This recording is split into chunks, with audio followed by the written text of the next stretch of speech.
To open up the 2024 regular season, Carlsbad took on fellow Lancers where Coach Mack previously coached, Lakewood High School. My exes and me, we don't talk anymore. If we did, I think it would get pretty ugly.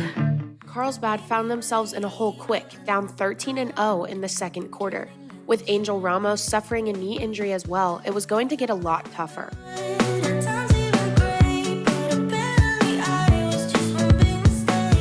The tides would change, however, as Jake Morrison subbed into the game as running back and helped Carlsbad score 17 points, taking the lead.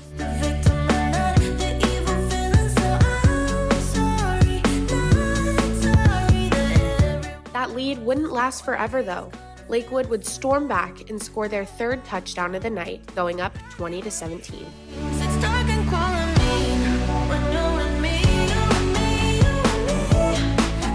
The rest of the night would go back and forth where defenses reigned supreme.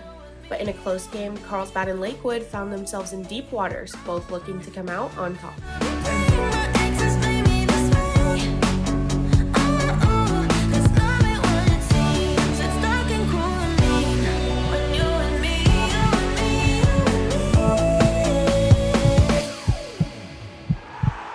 But in the end, a combination of turnovers and big plays resulted in Lakewood taking away the win in their home opener. It was back to the drawing board for Carlsbad and San Diego's quarterback whisperer.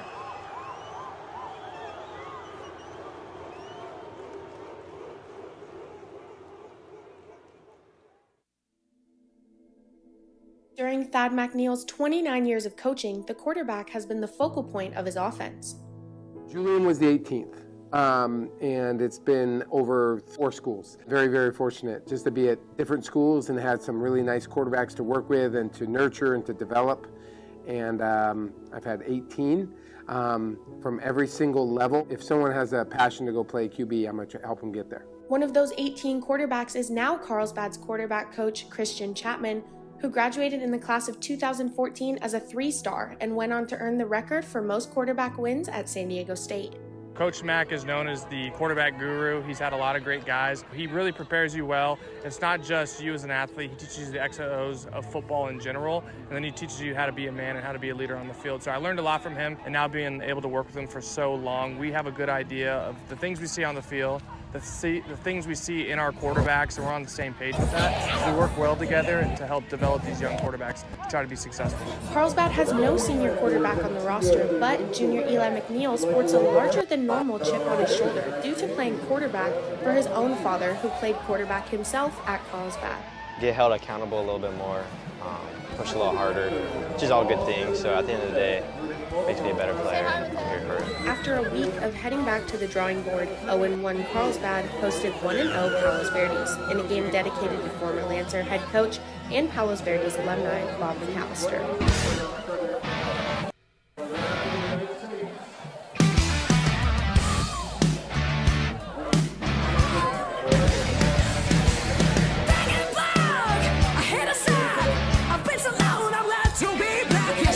Carlsbad once again found themselves in a hole early. The Sea Kings drew first blood going up 7-0. And just like Lakewood, Carlsbad took advantage of a massive momentum swing.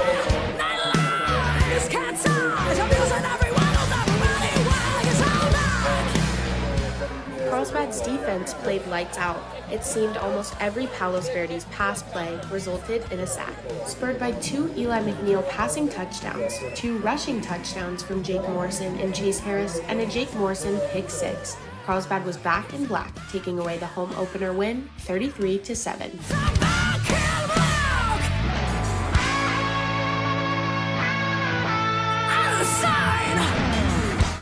This game didn't come without a cost, however. Tight end and linebacker Rocky Cummings left the game early with a concussion, and fullback Ethan Harnett Perez suffered a severe leg injury that could keep him out for the season. Now, at an even 1-1 record, heading into Labor Day weekend, Carlsbad will take no time off. It's on to the next, and the Lancers will do their best to overcome any and all obstacles in their way.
We're gonna probably be like right, maybe like right here.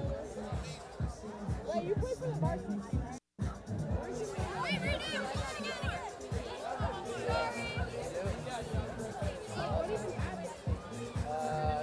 People fell on me. What did I break? My fibula and my tibia. My leg, yeah, it was just not in the right place.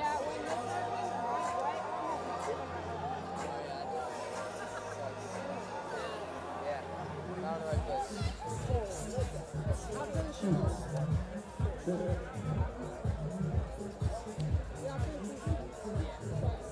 I'll be lucky if I get like one game. Yeah.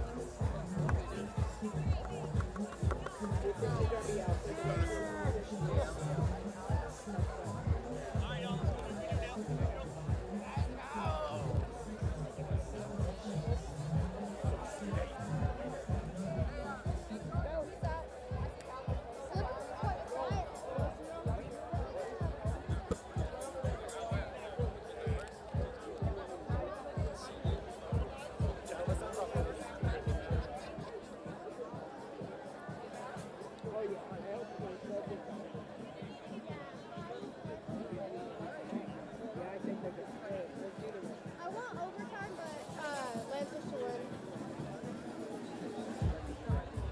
What's this called? What? What's the other team? Norte Nighthawks. They're also 2-1, so it's probably gonna be pretty close.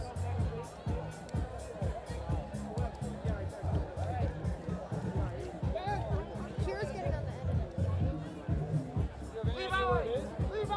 I return on.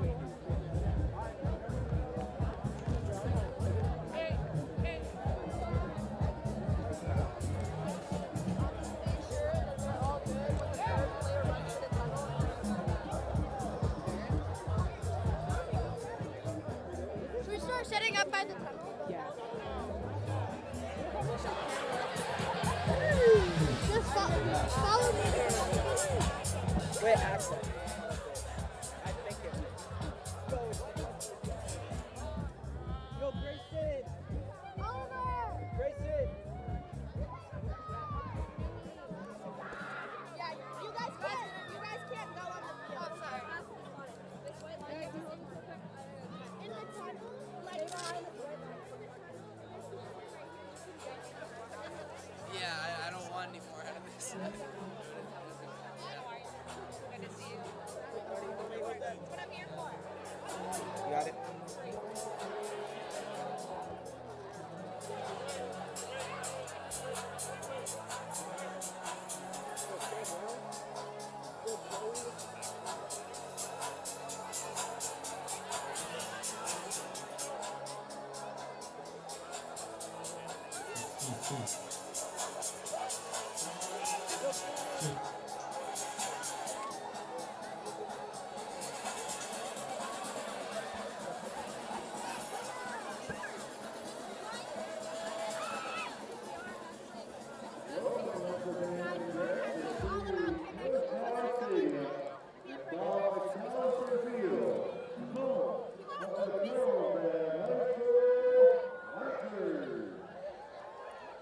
Y'all get set up over there. Yeah.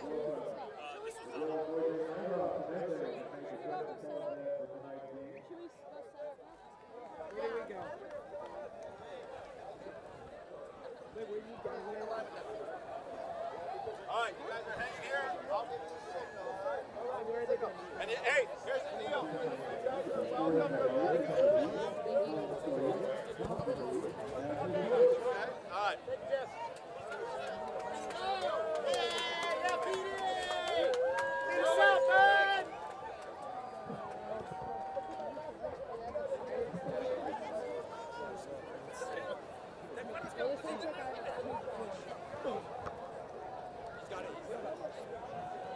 Bro, aren't fire extinguishers like dangerous to do? I'm not. That's probably what gets us started. Yeah.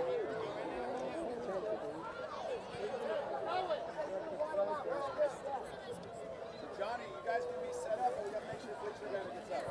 Hey, we're going to go, let's go in 10 minutes. So as soon as the clock, does that work? As soon as the clock hits 10?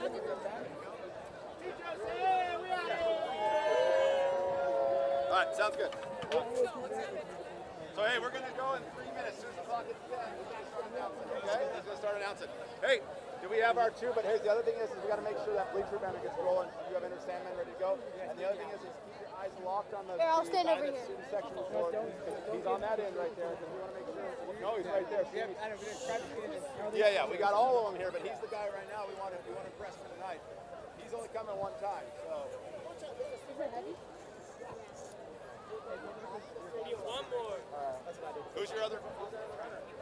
Keegan, I guess. Where's Keegan? I think they're helping with the banner. Okay, that's Yeah, fine. go get Keegan. No, I think they're gonna come down now. That's fine. That's fine. Once the banner goes up and stuff, we'll be good to go. You good? Yeah, I'm good. I'll go get her. Yeah. Sort of, because I'm also trying to get this bleacher banner going. Something like this. So. All right, tell Todd. Yes. It's just, I'm gonna be like feature on Instagram real quick now. So, see if waiting for this for now, right? Then when they say and the rest of the Carlsbad Lancers can run. Yes, but that's not the left of the football team. Yeah. We're going to go teachers first. Are we running with Teachers first and then football first. Yes. We're running with the teachers? No. You wait till when he says he's going to do the starters, and then it's the rest of the Carlsbad Lancers, and that's when you run with them and run down the sides of it, okay? No, their teachers, you run with the football team, just like you always do. Nothing changes. Right now. Yes. Yes. Okay? No, you gotta get that exactly.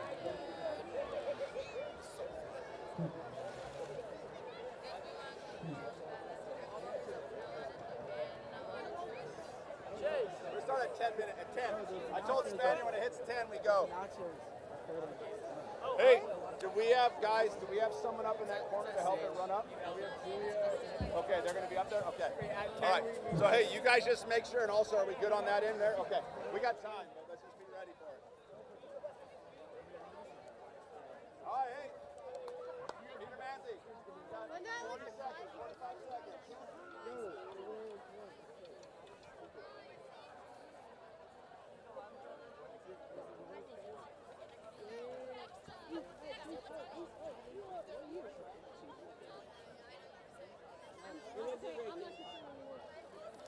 We're not. Nope. She don't even talk to me.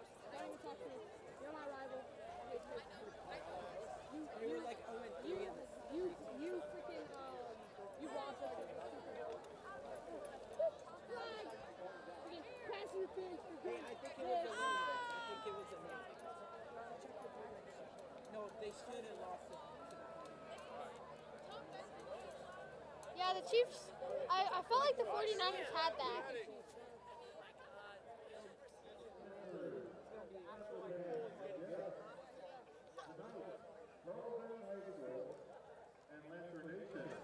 Celebrating Staff Appreciation Night. We want all Carlsbad High staff members with a hard work and dedication to the students of Carlsbad High School. Honorary captain of tonight's game, Mr. Peter Andrews.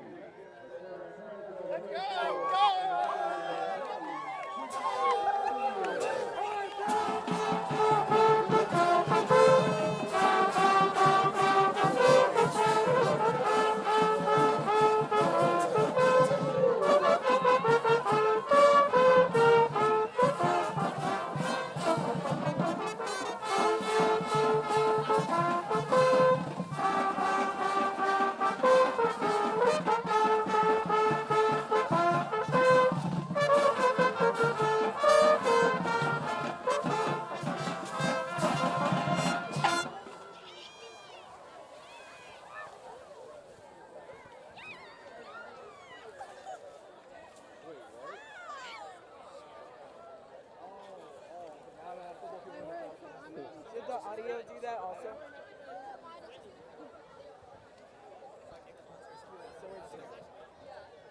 Wait, so you're gonna have to run along? No, I just turned the camera. Oh, they're getting Oh, that's Yeah, that's the banner. Who's helping out at the corner?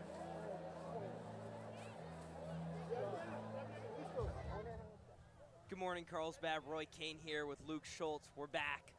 We saw you guys in week 2 when we got the win and moved it to 1-1, and this is our 3rd home game in a row. We weren't here last Thursday with some conflicts with the live stream. We couldn't live stream on Thursday, but we're back. The Lancers are 2-1 facing off against the 2-1 Nighthawks, ladies and gentlemen. Moments away. We're ready for kickoff. The boys are feeling good. The team's looking good.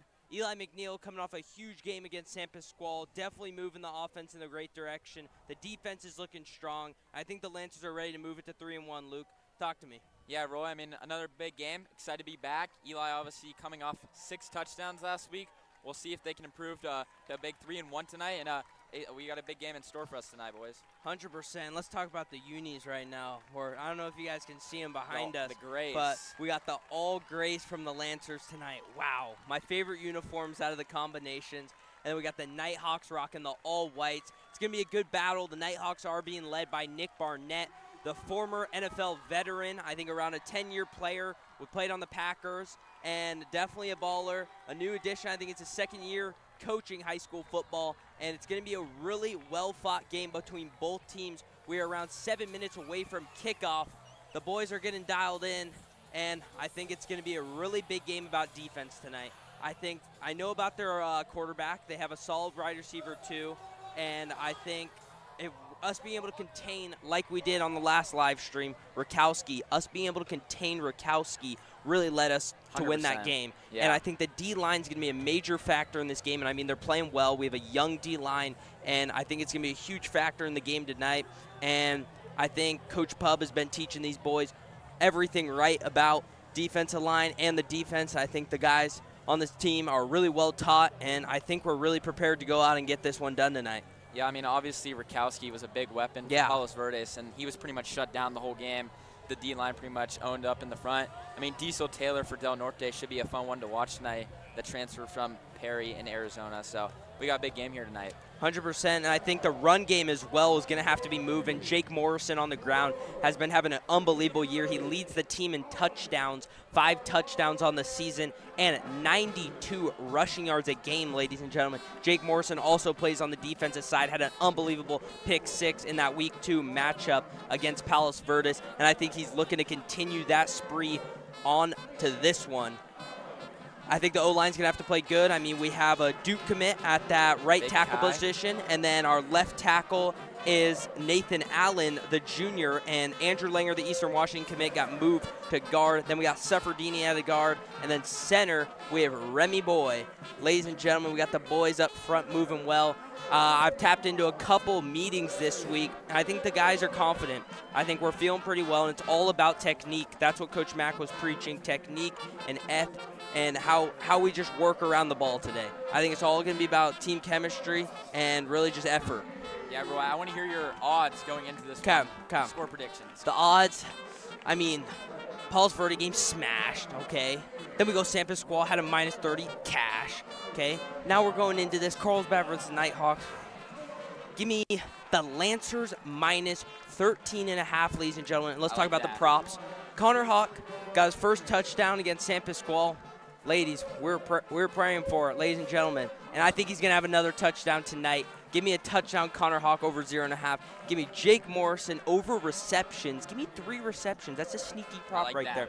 And I like Eli McNeil over 1.5 touchdown passes tonight. I think he's going to be able to sling the rock. He does have Jack Siegel out, our second leading receiver, averaging 50 yards a game. And that's going to be a big key factor. He did mess up his hand a little. I think he's going to be out until probably that Mission Hills game, so that's a huge factor. But I think a guy that's been filling his role, ladies and gentlemen, Ethan Meyerhoff, the junior, he had a great game against San Pasquale, 2 touchdowns and a lot of targets. And so I think that is a guy to look out for, number 13 tonight, Ethan Meyerhoff. Give me a prop. What are you liking, Luke? Talk to me.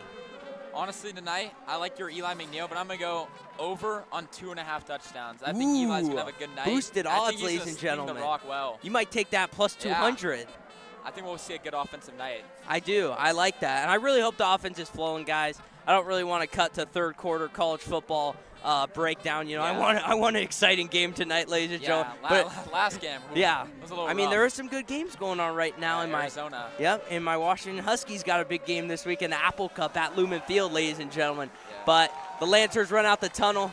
Beautiful night here at sweet Crickmart Stadium. We got the sunset in the background, the all grays versus the all white Nighthawks. And the boys are feeling good, ladies and gentlemen. They're looking to move it 3-0 at home and make it 3-1 on the season. We had a tough loss week 1 at Lakewood, moved all the way up to LA. A tough, gritty battle. We did not come out on top, but we've had a lot of energy since, and I said it week 2. A loss like that for a young team like this is very important. I asked Coach Mack about it, and he agreed. I mean, a loss like this kind of brings you guys even more tighter, the 100%. Team. And I think it just brings you together as a team, and it makes you more disciplined. Like those little things that you miss in practice before that, you're like, no, we just got a heat check. We lost week 1. Let's get it back. And they've got it back since. They've been dominating on the defensive side and offensive side, and I'm looking really forward to this one tonight. For sure. Excited for this one tonight. Now let's go score predictions, Luke Schultz. Talk to me. Talk to me. All right, I'm going to have the Lancers 24-16. They win in a close one. Ooh, I like that. They get the under in the prediction. Doesn't cover the spread though. No, but no I'm going to take. I like a little tough one too there. I like 28 Lancers, no field goals tonight. Let's hope the PATs are dialed in tonight. Eli McNeil with the holds. You've been working on that, I hope so. And then I'm going to take the Lancers 28, Nighthawks 10. Win by 18. Cover. Cash, cover. And we're going to be dialed in, ladies and gentlemen. We're ready. The whole crew's ready here for CHSTV Sports. And episode 3, I think episode 3 for Doubt Us from Cash Money Versailles. Episode 4, excuse me. Premiered earlier today, and we might be running at halftime, so stay tuned for that. Let me give a little breakdown on Doubt Us. Doubt Us is basically the documentary following this year's season and our boys, the seniors, and kind of highlighting, keying in on some of the players and how we go about it. And the name comes Doubt Us because we're coming from a historic season, like I said, Luke. Yeah, I mean, 100%. An unbelievable season. 13 collegiate football players. 10 of them went D1. One of them was a top 3 player in the country. Just a lot of D1 talent. I mean, we're on a dynasty right now, and it is continuing.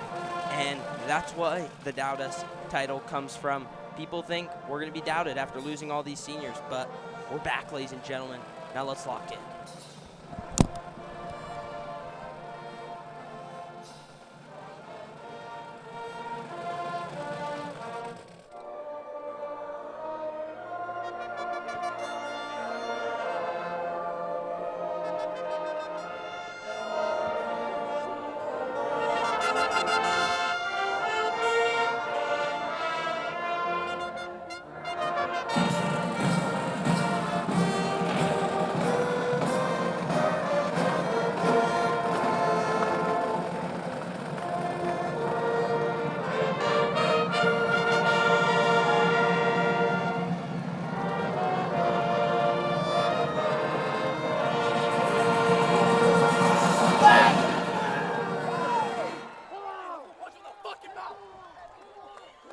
going to send it over to Avery on the sideline. Avery, what do you got for us?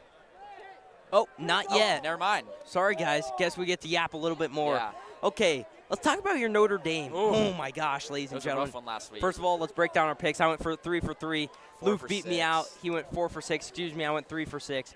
And hit 50-50. Definitely did not walk out on top that week, 100%. But Notre Dame, Yeah, I mean, how embarrassing is that? You mean you go into College Station and beat them, and then you go and lose to Northern Illinois, who is now ranked but should not be. I mean, Notre Dame, just a disappointing start to the season. I mean, I talked about Sam Hartman not doing anything. I mean, Riley Leonard might be the biggest disappointment in college football. Northern Illinois' coach was in tears. I mean, they need to let Steve Angeli sling the rock. I mean, former 4-star. I mean, that was just a rough game. And I like that. I mean, we have a big game against Purdue this week. Let's hopefully not lose this one. I know you guys are on upset watch right now, just like my rivals, the Oregon Ducks. I hope they lose to Oregon State. But now we're going to send it over to Avery on the sideline, ready to give us a little update on this one. Avery. What's going on, Carlsbad fans? I'm Avery Gallup back down here on the field with your Carlsbad Lancers. It's going to be a great night against Del Norte tonight. I'm going to be down here with ASB, cheer, and even more, so be sure to stay tuned, and I'll see you back down here a little bit later on the field. Yeah, that was perfect. Thank you, Avery, for that one. The Lancers getting ready for kickoff. Tyler Pursuam back to kick. The Washington commit, the 5-star, number 6 in the nation, ladies and gentlemen, getting ready to kick it away to the Nighthawks. Let's go, Roy. Big week 4 football here under the lights. 100%. Looks like that's going to be a touchback. Added to the touchback stats, ladies and gentlemen. We haven't really been seeing Tyler Pursuam's name on the next-gen kicking for high school football in San Diego, but he's looking to find him spot there. Now the Nighthawks setting up shop on their own 20-yard line, ladies and gentlemen. We got Ethan Meyerhoff, cornerback, bottom of your screen. Chase Harris back for the Lancers after a little bit of an ankle injury, the junior, number 6. Also, Roy, I would like to highlight Rocky Cummings is also out for this week. And the person that we got wrong in the last broadcast was Ethan Barnett Perez. 100% mistake for us, and prayers to Bobby. He's doing good now, but let's go. Diesel Taylor back in shotgun. Got 3 wide receivers out there, sends one in motion, takes a step, hands it off. Number 7, looks like it's going to be a clog of Lancers in the backfield, and it's going to be a gain of none. The Lancers swarming to the ball. The first play of the game looked amped up, the defense. Gosh, I just love the all grays, Luke. Yeah, they're sweet. Roy talked about going into the game about the defense. I mean, they're already looking strong, but they have definitely had some bounce-back weeks since week 1. I really want to see how they do this week as well. And definitely a key player on this Nighthawk defense, ladies and gentlemen, is wide receiver Anthony Taylor. Leads the team 12 receptions, 187 yards on this season, and is averaging 62.3 yards per game and leads the team in 2 touchdowns. We got 4 wide here. Diesel Taylor steps back, slings it outside to number 1, Anthony Taylor, the wide receiver I just mentioned. Looks like Jake Morrison with the tackle, and it's going to be a pickup of 9 for the Nighthawks and bring up a 3rd and short on the 29. Big 3rd down here to start off the first drive for the Nighthawks. Let's talk about the boys up front. We got Colton Thomas, number 7. The sophomore, Dane Baptiste, number 51. Then we got Caden Easter, number 8, and Ashawn Cromford. That's moving over to your bottom of your screen. Looks like an interesting bunch formation here. It's going to be a QB sneak to move the chains, and that is going to fall. And it looks like he's still on his feet. Diesel Taylor, the offensive line, doing a good job of pushing there. And they're going to move the chains for the Nighthawks. I mean, you can't really do much anything there. That's a push-tush. Looks like the Eagles out there. And talk to me about your fantasy team, Luke. How'd you do? How'd you do week 1, week 2? Week 1, I mean, week 2 I've had no one play so far. Yeah, so true. Nobody, Thursday no night score football. no score so far, but last week it was pretty rough. I did have Lamar. He had a pretty good week for me, but I did have Puka. He went down with an injury. Puka, IR, costly. I mean, CMC might be on the IR. I did pick up Jordan Mason in my Great fantasy. pickup. We got 4 wide here, 1 in the backfield. We got Diesel Taylor in shotgun. Motions one over. Looks like it's going to be a give to Barnett. Nick Barnett's son, Caden Barnett. Roy, Roy, what's something you want to see out of Carlsbad's defense tonight? I want to set a goal tonight. I want to see 3 sacks for our defense tonight. I think that would be a really big statement for how our defense has been playing. And I think to just piggyback off what I said earlier, I mean, the defense has been dominant. And, you know, 100%. If we continue on this train with defensive dominance, I think it's going to look pretty scary going into these big games like LCC and Mission Hills. I mean, the defensive line, the defense all has to be clicking, ladies and gentlemen. We got 4.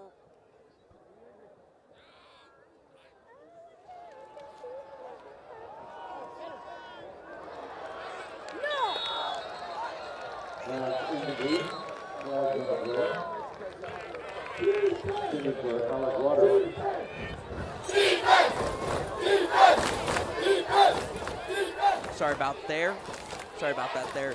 It's going to be an incompletion from the Nighthawks, and it's going to bring up a 2nd and 8, inching towards that Lancer territory. Let's talk about the secondary.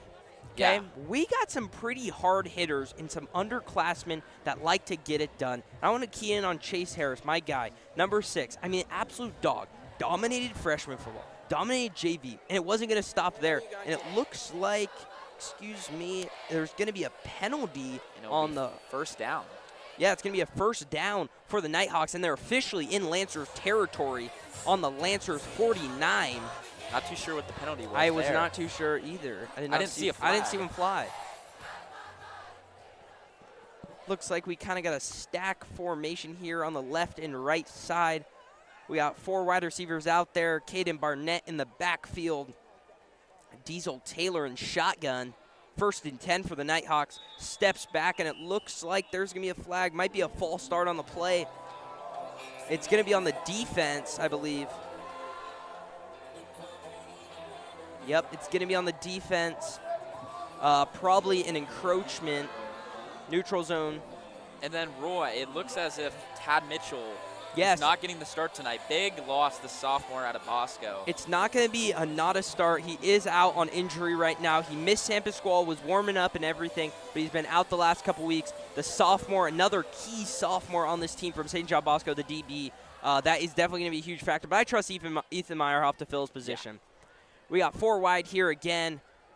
Taylor setting in motion. Going to sling it over for a little bubble screen there. Looks like a missed tackle there from Morrison. And that's going to be a first down for the Nighthawks, ladies and gentlemen. Good pickup With a couple penalties, the Nighthawks are inching into that red zone territory on the Lancers 30. A nice calm and collective drive here, but definitely some big help from these penalties. Yeah. I mean, that was a huge 15-yard penalty. I didn't even pick up on what it was. Yeah. And that could be a factor into this first drive of the game. Sets up 1st and 10 here on the 30 for the Nighthawks.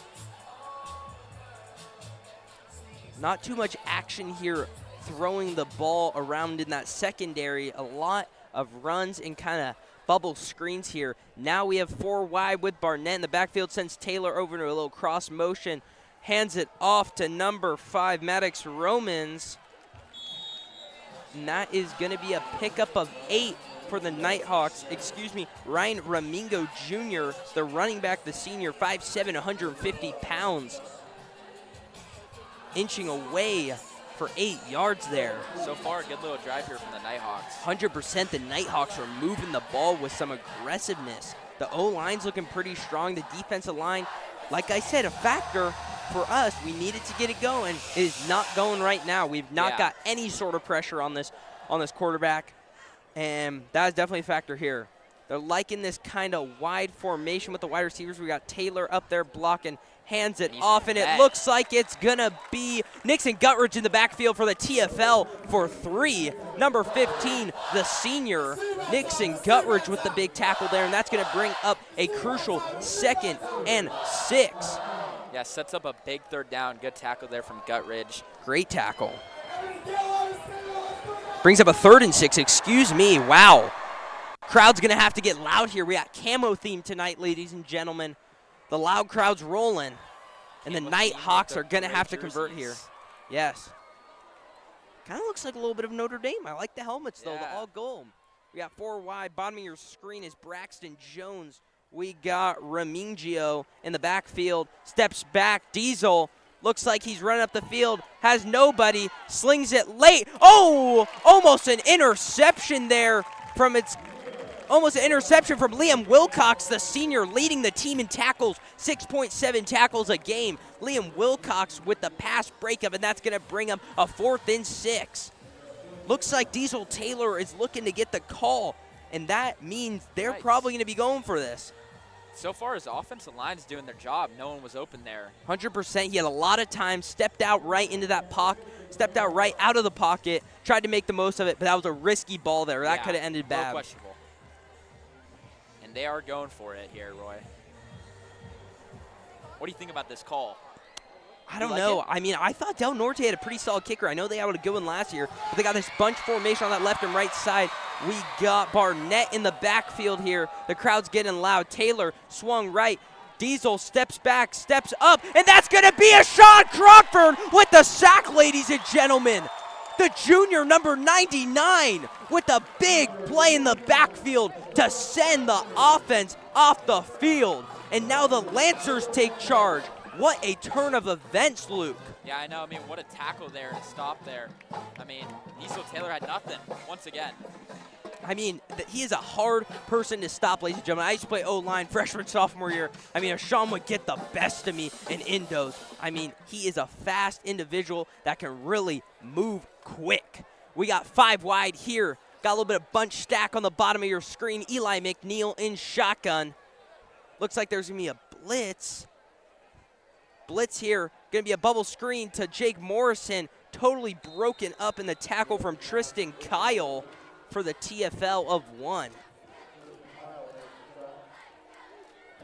Thoughts on that play? I'm not really a big fan of these bubble screens, especially with a guy like Morrison. I love him. I told you, leading the team in a lot of stats this year. Yeah. But if I'm taking a bubble screen, I want a guy like Ethan Meyerhoff back there, someone quick, someone elusive. Not saying Morrison is not, but I want someone that can move really quick side to side, and that looked a little bit slow there. I mean, I think we saw that a lot in the Palos Yes, Verdes we Roy. did. A lot of bubble screens, but it did start off big drives. Let's see if they do that a lot tonight. We got heavy set here, couple tight ends, Morrison in the backfield. We got Ethan Meyerhoff being sent in motion. Looks like it's going to be a clobber in the backfield, but he finds a hole and looks like he's going to move it 5 to 6 yards for the Lancers. That's going to bring up a 3rd and 5. Ethan Meyerhoff taking whatever he can get and moving the chains 6 yards, ladies and gentlemen. Yeah, Ethan Meyerhoff off to a big start this season. The big two-way. 100%. We have so many two-way players on this field, and I think that just keys in on how hard these guys work. I mean, we have, I want to say 6 or 5 starters running both ways. Bottom of your screen, we got Connor Hawk, transferred from Texas last year, had a mediocre season last year, but now is leading the team in receiving yards and got his first touchdown last week against San Pasqual. The 6'3" wide receiver, bottom of your screen, the senior, hands that nobody knows.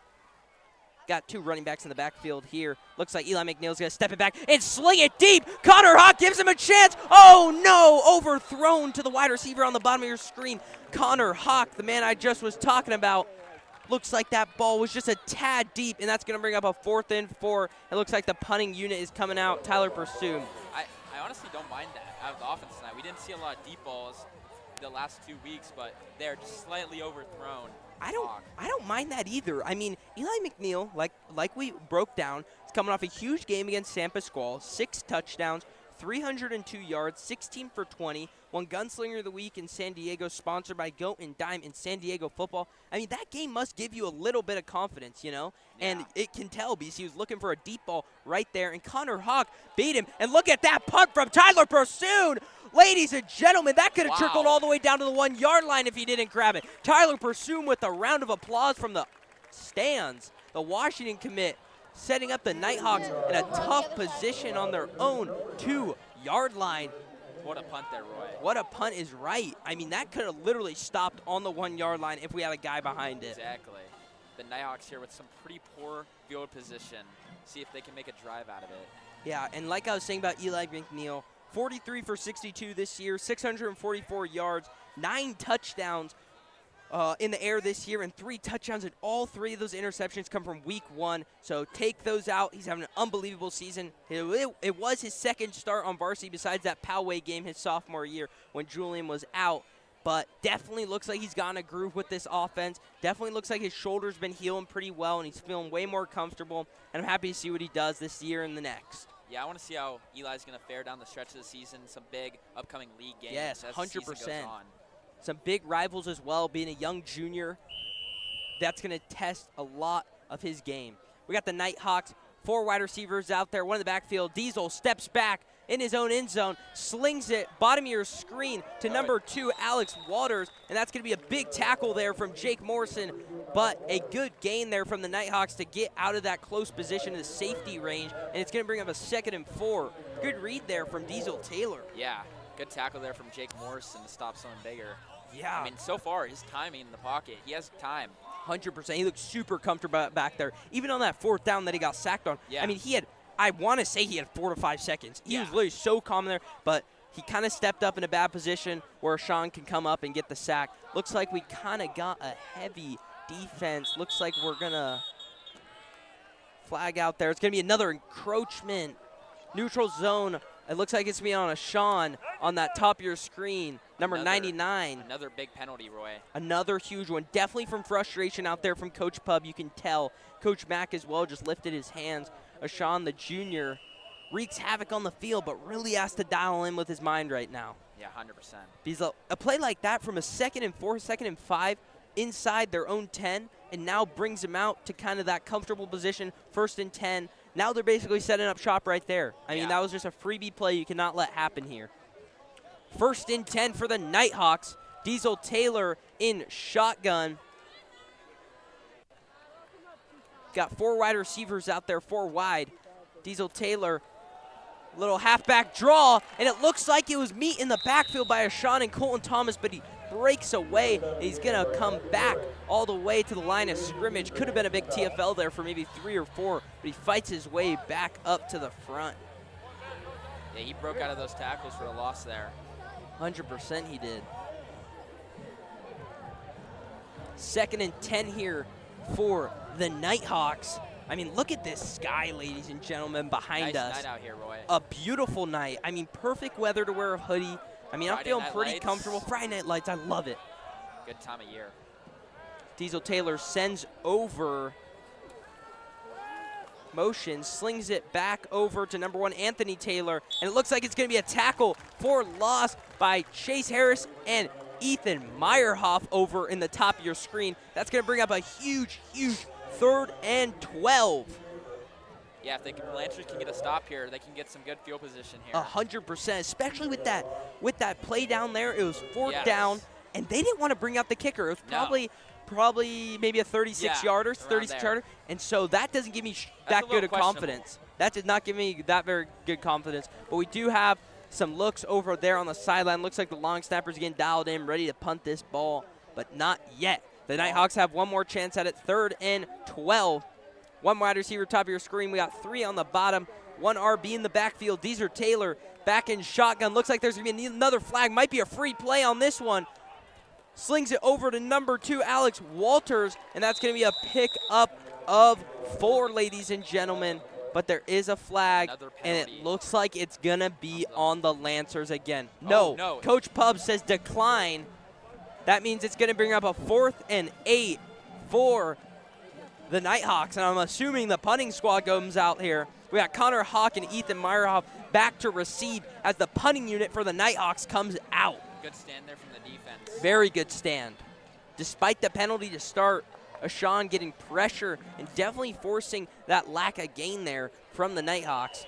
We got number 40 back there, Grant Goldman, the punter. Yeah, they sent out a punter this time. Yeah, interesting. Let's see what he can do.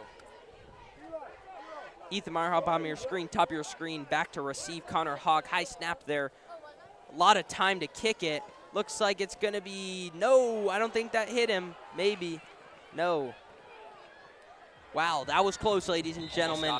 I mean, you heard the Peter calls, and they were not obeyed. Almost clipped him there. That could have been big. And pretty good punt there from Goldman. Moves the Lancers out of the Nighthawk territory, and the Lancers are going to set up shop, though, in fairly good field possession on their own 40 as Eli McNeil comes out with Alex Park right behind him, number 17. Yeah, let's see if the Lancers can string a good drive together here with some nice field position around the 50. 100%. I'd like to see the running game get a little bit more active. I mean, we tested our couple shots down the field with Eli McNeil, but Morrison has not got it kind of going right now. We got Ramos back, ladies and gentlemen, number 10. Looks like he's going to be sent back out there. Had kind of a tough injury week 1. Was our starting running back. Got 2 wide receivers top of your screen. We have 2 tight ends out there in Morrison in the backfield. Eli McNeil in shotgun. Sends over an audible to Alex Park. Takes it, hands it off to Morrison. Morrison finds a hole, and he's going to take it up the gut for 3, ladies and gentlemen. There's the run to get run out.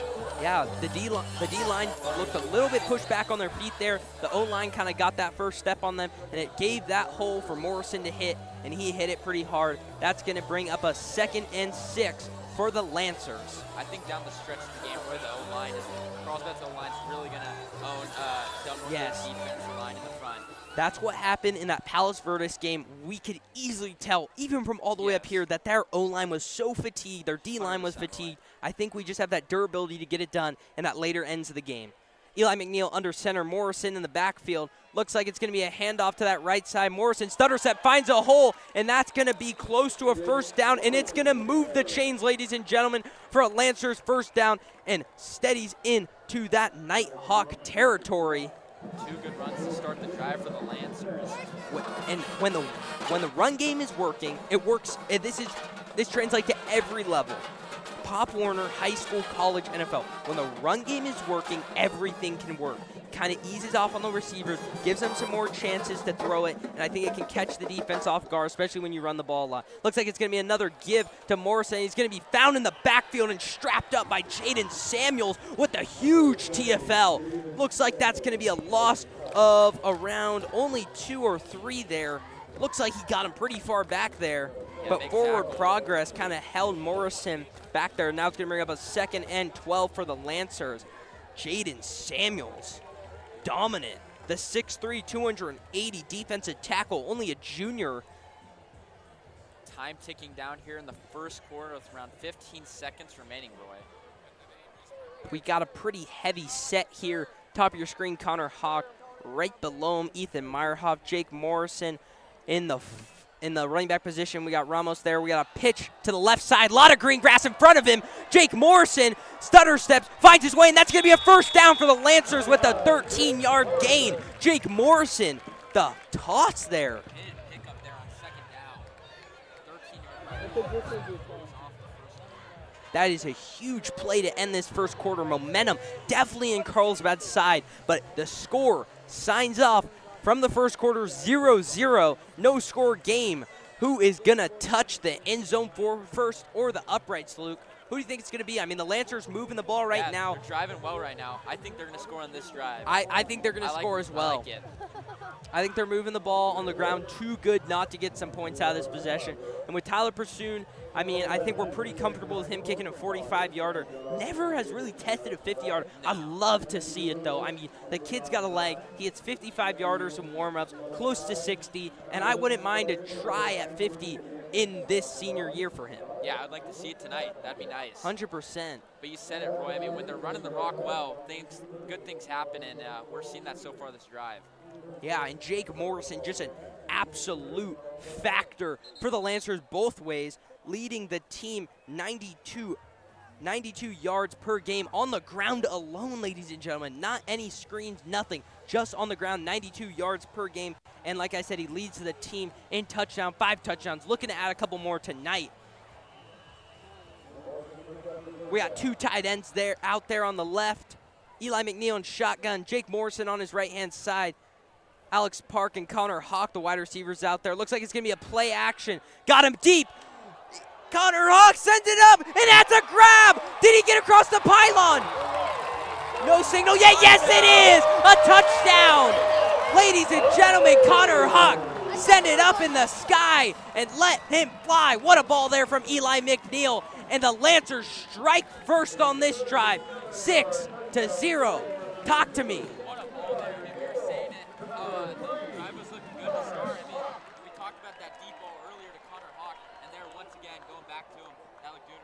Can we get a replay on that?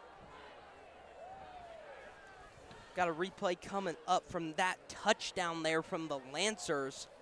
Let's check it out right here. Eli McNeil, play action, steps back, finds Connor Hawk on that deep kind of post, goes up, let him grab it, a little bit underthrown, but Connor Hawk goes back there, snags it on Anthony Taylor for 6. What an electric play to start this one out. To start the second quarter, the Lancers strike first, and Tyler Pursoon with a strike up the uprights and brings it to 7-0. Eli McNeil, wow, a lot of time back there too. The offensive line looked really dialed in. Yeah, you can tell Eli almost seems a little bit more comfortable as every week goes on. He just looks better out there and better. 100%. He looks way more comfortable, and it looks like he's just starting to trust his team every single day even more. Tyler Pursoon getting ready to kick this one away. Looking for another touchback, his second on the night if this one falls. Connor Hawk, though, leads the team in receiving yards and receptions. Yeah, off to a big senior year. And now adds another one to that touchdown column. Brings up 2. Looks like it's not going to get to the backfield. I want to say that's Anthony Taylor on the return. Has a little step, finds a hole, gets to the outside. Tyler Pursoon back there, and it's going to be a tackle. Oh no, it's going to be a face mask from Tyler Pursoon, the kicker. You know, he doesn't really train to hit, and he's kind of had the last couple games, he's had opportunities to make tackles, which is a little concerning for the kickoff unit, but that's better than 6. Yeah. Tyler Pursoon, going to be a face mask, and that's going to be really good field position for the Nighthawks. They're going to move all the way in to Lancer territory with a 15-yard penalty. Let's see, Roy, if the Nighthawks can string a good drive together here. Yeah, and let's just talk about the teams. The Lancers 2-1, the Nighthawks 2-1. The Lancers coming off 2 wins back-to-back at home, trying to make it a third tonight at home, 3-0. We're number 30 in the nation, number 30 in the state, and the Nighthawks 2-1, and they are 159 in the nation. I don't know if that translates very well. We've kind of had a good rep on Max Preps the last couple years. I think they've favored our team a little more. But definitely we've been playing and heating up at that as that 30 team in the state. Oh, and a good pass there. Tried to cut a corner. And oh my gosh, late flag there. What are we talking about? Are we serious? He must have some coin on it. That was nowhere close to a helmet to helmet. Who are they giving to the penalty? It looks like they're trying to give it to Liam Wilcox. I mean, that kid's just trying to bang. I didn't see any contact. Yeah, I don't even think he... Can we get an instant replay on that? I think he missed him. Maybe we can get instant replay here. Thank you again to the people behind the scenes. Right here, got to cut across the... Could kind of see it there, but it looks like Liam Wilcox went right above him. And it looks like they're and they are going to pick up the penalty. Wow, refs had to come together and give him a little heat check. Can't be throwing that around. At no point. Second down and 10 here for the Nighthawks. Diesel Taylor, though, that was a good rip right into that kind of seam slot there. But Liam Wilcox, if he would have stayed on his feet, he would have boomed him. Yeah, good play there from Liam Wilcox. Diesel Taylor back in shotgun. Wide receiver sends in motion. Looks like there's going to be another penalty. Nope, it's going to be a timeout on the defense. Coach Pub want our boys to get situated. Nighthawks are going to come back from this timeout with a 2nd and 10 on the Lancers 46.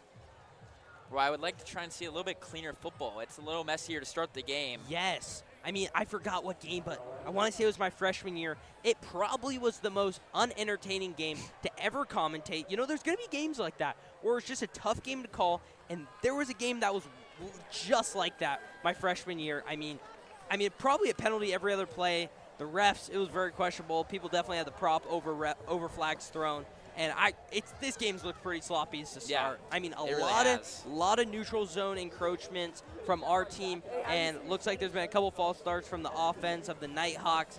I mean, let's hope the game cleans up and some good football comes its way. Yeah, I think the defense will definitely settle in as the night goes on, Roy. 100%.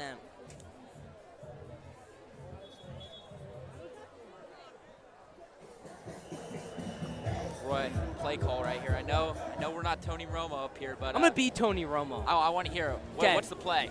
Diesel Taylor back in shotgun. I think he's gonna want to try to find a wide receiver kind of with a quick slant. Nope, he's going to hand it off. What a terrible call by me. Oh, my gosh. Number 6 finds a hole. Remigio finds a gap and moves the chains a far ways, and that is going to be a first down for the Nighthawks, and it's going to bring up a 1st and 10 on the Lancers 25, inching toward that red zone position. Good run there from the Nighthawks. First down and 10. Ryan Remigio Jr., the 5'7", 150-pound running back, the senior. Little man can move it on the ground. Wow. He's quick. He hit that gap really fast, and he didn't stop. We got 4 wide receivers out there for the Nighthawks. Diesel Taylor in his comfortable position back there in shotgun. Hasn't seen him much under center tonight. 4 wide. Sends Lyman in motion in that tight end kind of fullback position. It's going to be another give to Remigio, and he finds another hole, kicks it back to the left side, and he's got green grass, and he trucks a defender to move the chains, and there's going to be a late flag again. I don't know what it's going to be. It looks like the flag might be on the Lancers. Yeah, definitely. The defense for Del Norte got pretty hyped up. I don't know if it was late contact, maybe a late kind of push out of bounds, but Remigio Jr., this guy's moving. Yeah, he is. I mean, he's got 99 juke out there. He hits a gap. I mean, looks like Kadarius Toney might not even have ACLs. He's just moving back and forth like a joystick. They did pick up the flag.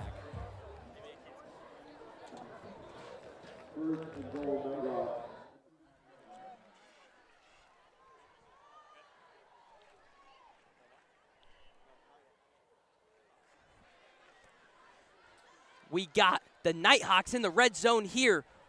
Diesel Taylor under center. Got Remigio back there. Looks like it's going to be a QB sneak, and he's still moving. Is he going to be in? Yes, he is. That's going to be a touchdown, Nighthawks. What a response here from the offense. Diesel Taylor and the halfback, Ryan Remigio Jr., moving the chains all the way down for 6, and that is going to be a great answer. Yeah, talk to me. Big drive there from Remigio. I mean, that's the second time we've seen the tush push on the night. Maybe we'll see that as the night moves on. But, yeah, the run game looking really solid here so far for the Nighthawks. Now we're going to send it over to Avery Gallup on the sideline to give us a little bit of an update on how the game is going. Avery, talk to me. What's going on, Carlsbad fans? I'm Avery Gallup, and I'm here with Kaylee and Annika from Best Buddies. So, Annika, tonight, for those who don't know at home, can you explain what Unified Cheer is? Yep, so Unified Cheer is just a time where cheerleaders and Best Buddies comes together to give kids who don't get the chance to do sports and stuff like this an opportunity to be cheerleaders for a night. So, Kaylee, what's your favorite thing about cheering at the game tonight? I don't know, it's all really fun. Can you show us your favorite cheer? Ready, go do the kick and the cheer. That's amazing! Good job. I hope you have such a great time at the game tonight, and I'll see you guys back down here on the sideline a little bit later. Thank you. You did so good. Thank you, Avery and Annika and some of our cheer squad down there. We cut away just last second, but a huge missed PAT attempt there from the Nighthawks. A game like this looks like it's going to be tough and gritty. That 1 point could come down to it. I mean, we've seen it before in that Week 1 game, Lakewood. Tyler Pursoon got his field goal kicked. We lost by 3. That would have forced OT. Yeah. And now the Lancers contain or keep the lead at 7-6 with 11 minutes, 16 seconds left in this second quarter. Roy, I don't know how much of a factor the Del Norte special teams will be tonight after that kick. Ethan Meyerhoff finds a gap. Oh, and he runs into his own defender. Looks like he had some green grass right through that gap. But it looks like it's going to be a nice, solid return all the way to the Lancers 27 to set up shop. Eli McNeil jogs out there. Talk to me. Continue what you were saying. Oh, I mean, that kick was not too well. I mean, oh, yeah. Obviously, 35-yarder, we think on the first drive, we didn't see the special teams go out.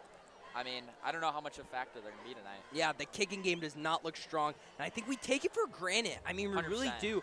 Our kicking squad the last couple years, the kickers, the holders, the long snappers. I mean, one guy, Eli McNeil's older brother, Marcus McNeil, long snapping at UCLA now. I mean, our special teams unit has definitely been a huge factor. Eli McNeil in shotgun here. Jake Morrison on his left-hand side. We got 4 wide out there. Eli McNeil going to be a play action. Decides not to sling it. Doesn't have anyone open, but he finds Alex Park with that deep drag over the middle. Great ball there from Eli McNeil, and that's going to be a first down for the Lancers. Alex Park getting involved in this one. The junior, number 17, continues all the way down. Yeah, great throw there from Eli, really staying comfortable in the pocket and going to his left and making a great ball there to Alex Park. 100%. Eli McNeil so patient back there. Rolled out left as the pocket started to collapse, got comfortable, set his feet, and slinged it to Alex Park. Never stopped his stride. What a ball there from Eli McNeil. Finds himself a 1st and 10 here under center. We got a bunch heavy formation. Jake Morrison in the backfield. It's going to be a little toss give to him. Morrison puts his head down in a big truck. Sit down, little boy. Number three, Tristan Kyle. Straight disrespected. Hand to the face. What a run there from Jake Morrison. Yeah, Jake Morrison really running hard out there tonight so far to start this one off. Gonna bring up a 2nd and 2 for the Lancers, inches away from that Nighthawks territory.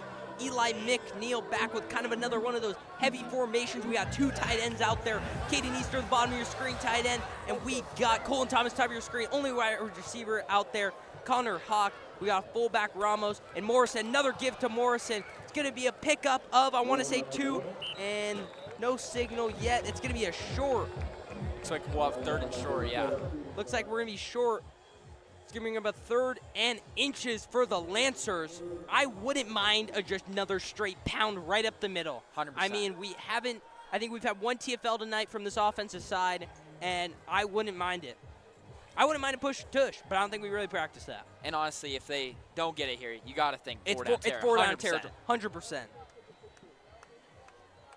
We got Ethan Meyerhoff, bottom of your screen. Connor Hawk, top of your screen. Eli McNeil inching under center. Jake Morrison back there. Got Colton Thomas, key factor at tight end right there. Sends Connor Hawk in motion, coming fast. Looks like it's going to be a play action. Decides to keep it. Green grass in front of him. Eli McNeil decides to move it 30 yards for the Lancers. Ladies and gentlemen, what a play call there from Coach Mack. Yeah, love Eli to see McNeil. A little bit trickery right there out of the book. Very trickery. Sent over that motion. Connor Hawk decides to fake it to him. Then everyone thinks Morrison's coming up the gut for the handoff. No, Eli McNeil keeps it, takes it around, and a huge first down and a pickup with the legs there from the QB. Brings up another first down. The offense is flowing right now. I feel like we haven't seen a lot of McNeil running this year, but I mean, he has some wheels on him. He does have some wheels. I think he moves around a 4.6, 4.7. I don't know. He might claim a 4.5, but, you know, people get a little questionable with the laser times. Eli McNeil under center with another pitch. Toss to Jake Morrison to the left, finds some room, finds a hole. Looks like it's going to be another pretty big gain there from the Lancers. It's going to bring up a 2nd and short, 2nd and 1 for the Lancers. Jake Morrison moving it on the ground. The offensive line playing well. Another big, good pickup right there from Jake. I mean, one thing I've seen a lot is the wide receivers this year have been blocking incredibly well. Tell me how big of a factor that is for the guys that are on the outside, your wide receivers, when they can move someone. I mean, we talk about the O-line and how good of a job they do for the Lancers. You cannot forget about the wide receivers and how they're blocking. I mean, they're setting up a lot of open room here for Morrison. Eli McNeil got kind of a bunch formation on that left side. We got 3 wide receivers and a tight end. Morrison in the backfield. It's going to be another pitch left to Morrison. Looks like it's going to be a first down for the Lancers, ladies and gentlemen. Looks like a little bit of a late kind of hit there from Giovanni Lyman, trying to get the last kind of touch. I don't know. That's questionable. Very questionable. They did pick up the first, though. Yeah. 8:01 remaining here in the 2nd quarter, boy.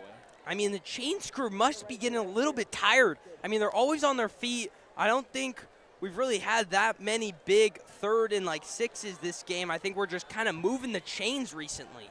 Yeah, the Lancers are moving the ball well. Eli McNeil under center. Once again, we got Ramos at fullback. Jake Morrison continues to stay back there in the backfield. Top of your screen, Connor Hawk. I wouldn't mind a fade ball here, one-on-one. Show me something, big fella. Eli McNeil. Oh, it looks like they're going to get the defense to jump.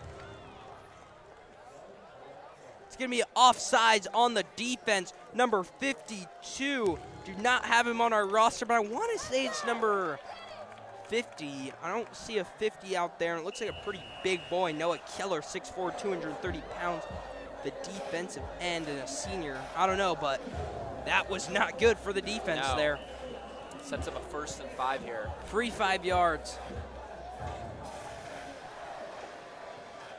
We got Connor Hawk, top of your screen. Eli McNeil, kind of same formation here under center. Ramos fullback, Jake Morrison in the backfield. Eli McNeil hands it off right up the middle to Jake Morrison. That's going to be a pick up of 3. And it's going to be a 2nd and 2 for the Lancers. What do you want to see here, Luke? I want to see them just keep handing off the ball to Morrison. I mean, he's obviously running the rock well, good so far tonight. But I also wouldn't mind an Eli touchdown right here to hit the over on the 2.5. I know what you're saying, though. Definitely, I would not mind running the ball. I think the team, the coaches, they don't mind running the ball. But as a fan, as an observer, I want to see a highlight here. I want to see a big play. We got 4 wide receivers out there: Alex Park, Connor Hawk, Jeffrey Ciesla, and Ethan Meyerhoff. Eli McNeil in shotgun, Morrison to his right. Eli McNeil steps back. Looks like he's going to sling it over to Connor Hawk, and that's going to be a grab. Nice ball there, anticipating that comeback there, and that's going to be a catch and a 1st down for the Lancers. Great grab there from the senior Connor Hawk. Yeah, nice ball and nice catch there. Eli really slinging the rock well tonight. Yeah, great ball there. I mean, right into double coverage. Connor Hawk found that window, snagged it, and moved the chains. Now, I wouldn't be surprised if we go 2 runs here. If they don't really move well, then we start thinking about slinging the rock. But we got 1st and goal here for the Lancers. Jake Morrison in the backfield. Eli McNeil heading under center. 1st and 6 for the Lancers. We got a play action here. Eli McNeil bobbles it a little. Looks like he has some grass. Oh, and it's going to be a little pitch. Questionable play there, and it's going to be incomplete. I don't know about that. That could have easily been an interception. Definitely one that you either throw away or get out of bounds there, or take it yourself. It did look like he had Colton Thomas open for a little bit there. He hesitated a tiny bit, a little questionable on that throw there. It looks like he bobbled it coming around that corner with that play action. When he was running around, looks like he bobbled the ball, didn't look too comfortable there, and I did see that. He did hesitate with kind of pump fake that pitch and did not find anyone there. Now it brings up a 2nd and 6, 2nd and goal for the Lancers. Eli McNeil finds himself under center once again. Bottom of your screen, Ethan Meyerhoff. Top of your screen, Connor Hawk. Jake Morrison in the backfield. Let's send one up here, Eli. Eli McNeil, hands it off to Jake Morrison. Gets patient. Looks like he's going to push and fight for a couple more, and that's going to be a big pancake out there. And it looks like it's going to set up a big 3rd and goal. Andrew Langer, though, with a huge pancake. To commit. I mean, he just poured all this syrup on him, grabbed his knife, and started cutting him up. The 2-sport athlete. Yes, baseball. But he's committed. Eastern Washington for football. Now we test a fade ball. Come on. I feel like the defense is pretty comfortable. Let's go for a highlight play right here. Wouldn't mind to see it. 3rd and goal. Connor Hawk touchdown. Gosh, I want to test this guy on the top of your screen. Anthony Taylor playing both ways. Looks like it's been a good matchup there. But watch Alex Park here in that kind of slot position. Number 17 had a good grab earlier today. Eli McNeil finds himself comfortable in shotgun. We got Jake Morrison on that left-hand side, 4 wide for the Lancers. He's going to need some time here. 3rd and goal. Eli McNeil slings it over, and it's going to be caught in the backfield. But Jake Morrison breaks away and finds himself 6 for the touchdown. Looks like there was a little bit of a broken coverage in the backfield there, but Jake Morrison takes the hit. Yeah. Baby! Another broken tackle from Jake Morrison. I mean, he's strong out there tonight, and another 6. I actually think I heard Jake Morrison mid-play say, "Hit the weight room, little boy." I just heard that. That's all I heard. He's throwing these defenders to the ground. Yeah, I mean, a couple big stiff arms tonight. This looks like it's JV versus varsity against Jake Morrison, ladies and gentlemen. Tyler Pursuit back to kick with a huge, oh my gosh, can we talk about how long we just spent on that drive? Yeah, only 4:38 remaining here in the second. I want to say we used around 5:30 there, that drive, around 6 minutes. Great drive there from the Lancers. Kick away to make it an 8-point game for the Lancers. Tyler Pursuit back to kick, and it's going to be right up the uprights, never a doubt. 14-6, Lancers, 4:38 left in this half. Talk to me about that drive. How are we feeling? Once again, another great drive from the Lancers. I mean, since they've incorporated the run here, Jake Morrison really moving the rock well, and Eli McNeil throwing up some darts here in the second quarter. I really just think the offense is just playing so free right now. We're just having fun. It's like we're out there just slinging the rock on a Thanksgiving, with the boys, just going out there, Looking getting some comfortable. reps, and yeah, super comfortable. I mean, the offense is just O-line. playing really free. The O-line's playing great. Wide receivers are doing their jobs, and Jake Morrison, just a wrecking ball. Defensive side, offensive side. Can't tackle him. And we're going to add another touchdown to his resume, make it 6 touchdowns on his senior year, leads the team. Right behind him is Ethan Meyerhoff with 2 touchdowns, and Connor Hawk with 2 touchdowns after tonight's touchdown. Tyler pursuing back to kick. I know he wants a touchback here. Going to give it a little more oomph. Boom! Touchback. Another touchback there from Prasoon. Special teams unit looking pretty good tonight. The Nighthawks going to set up shop here. Yeah, big drive here for the Nighthawks. See if they can capitalize. We got the confetti spray here from the loud crowd. Everyone's dialed in. Can we get a loud crowd shot? Can't. Sorry. But my eyes got a shot right there, ladies and gentlemen. Yeah, loud crowd's active tonight. Nighthawks. Diesel Taylor. I mean, let's talk about his name. Diesel Taylor. What a name. Yeah. You'd think that's more of a linebacker. I mean, if I'm watching kind of a TikTok at Ray Lewis and he walks out Diesel Taylor, I could see it. But quarterback looks like a tall guy too, number 12. Yeah, good arm on him, too. We got Anthony Taylor in the backfield with Ryan Remigio Jr. Then we got 2 wide receivers. Going to send Anthony Taylor over. It's going to be a handoff back to Remigio. It's going to be Nixon coverage meeting the gap. They're really handing the ball off to Remigio a lot tonight. Excuse me, I did Absolute not met think there. that was Nixon Guttridge. That was number 45. Sorry about that, ladies and gentlemen. Gosh, we just don't have a 45 on the roster. Come on, guys, let's get it under control. Big tackle, though. Is that yeah, that's a 45. I can't really tell who that is. Sets up a 2nd and 9 here for the Nighthawks. Empty backfield. That's Jackson Overall, ladies and gentlemen, the junior. Number 45. Looks like it's going to be a sling over to John. Oh, Anthony Taylor makes a man miss, makes another guy miss. Wow. Puts a couple Lancers on some skates. It is not Christmas season yet. The ice rinks are not open, Anthony Taylor. Chill. And they did get the first there. Anthony Taylor, the senior wide receiver, cornerback, free safety, making a couple guys miss. 5'9", 108 pounds. Moves very quick, though, in open field. It's going to be a first down for the Nighthawks. Roy, I want to see the Nighthawks test depot. I mean, we've seen some, short little passes so far tonight from Diesel Taylor, but I want to see his arm. I want to see what he can do. I would like to think Diesel Taylor has an arm. I mean, he's 6'5". He's 220. Yeah, he's huge. That's a big quarterback. And if you're a big quarterback with not a lot of arm strength, concerning, not really looking for you at the D1 level. We got Diesel Taylor back in the shotgun. Looks like it's going to be a handoff to Remigio, and that's going to be a pickup of 3 or 4. Okay, I'm a Lancer fan, ladies and gentlemen, but that was a straight pancake IHOP, open 24 hours.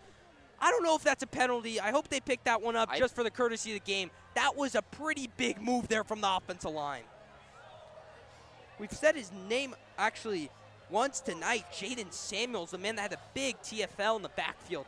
That's a big man. I mean, a sophomore going against a grown man looks like that. Oh, the penalty is on the Nighthawks. it's going to be a holding. Actually, keep that flag on the field, ladies and gentlemen. We love it. But what a pancake, though, on the Yeah, field there. that was what a pretty big tackle. pancake. But it looks like he probably got a little bit locked up there. That's where kind of that holding play came from. Nighthawks setting themselves back here. That's costly. I mean, you first and 20. Yeah, no, now it's a 2nd and 20. Or 2nd and 20, Wow. sorry. Yeah, now they really got to throw it.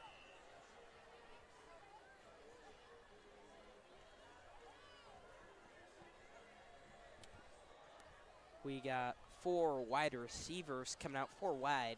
Looks like we got Remigio Jr. in the backfield on the left side of Diesel Taylor. Sends him over to the left. does not find him, checks through his progressions, going to step up. He's going to be met with a swarm of Lancers, only going to be a pickup of 1, ladies and gentlemen, and that's going to bring up a 3rd and 17 for the Nighthawks. Looks like a timeout on the field.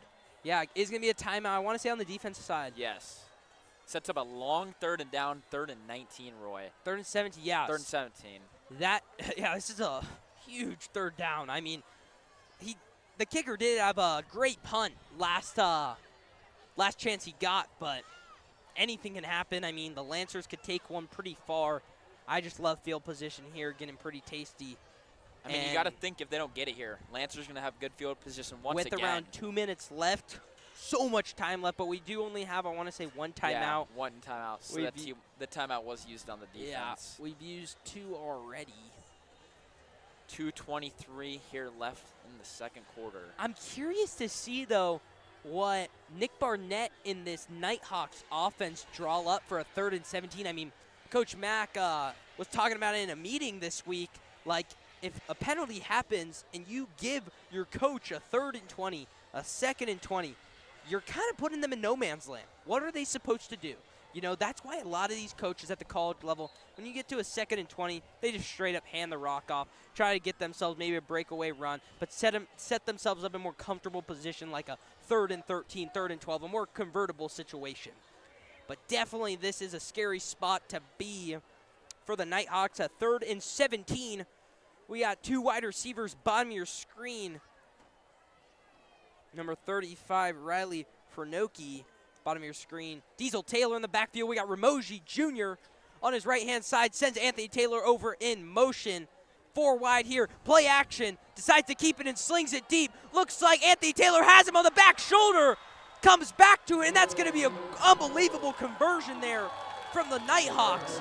Good ball there from Diesel Taylor, letting his wide receiver work in open space and come back to it. Yeah, Anthony Taylor having himself a good night. Him and the Diesel Taylor combo looking good. I mean, it was a little bit of an underthrown ball, but yeah. But you saw as Anthony Taylor came back to it. Good catch there. I'm going to give credit there to Anthony Taylor. I mean, the way he got his eyes on the ball there, was able to come around the defender and get his hands on that one to convert it for a 1st down. That's pretty impressive. That's a big play. Big play indeed. A 3rd and 17 converted. Now, from the Lancers, as we were talking about, Lancers getting the ball and maybe going down and score. The Nighthawks looking to finish off this 1st half with some more points on the board. Yeah, Nighthawks with the ball around midfield and 2:17 remaining. Lancers lead 14-6 after the missed PAT there from the Nighthawks. So if they do score, I'm assuming they would keep the offense out there and go for 2. Yeah. But and they do have 2 timeouts left. Yeah, definitely a frustrating conversion there from the defensive side. And Coach Pub definitely sees it. We got 4 wide here for the Nighthawks. Diesel Taylor steps back, has a lot of time, slings it to the bottom of the field. That's going to be a pretty big hit, but he cannot keep on. Oh, blocking the back, blocking the back, blocking the back. He stepped, it looks like no flag, and he stepped out. Oh my gosh, are we serious, ladies and gentlemen? Marker. I do not know if he did not get the first. There, no flag.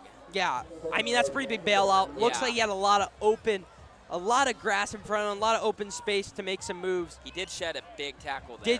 Oh my gosh, we got to make that. I want to say that was Jackson Overall or Liam Wilcox. I want to say it was Jackson Overall. No, Liam Wilcox or Jackson Overall, but one of them has to come down with a tackle there. Now the Nighthawks bring up a comfortable 2nd and 4. Diesel Taylor in the backfield.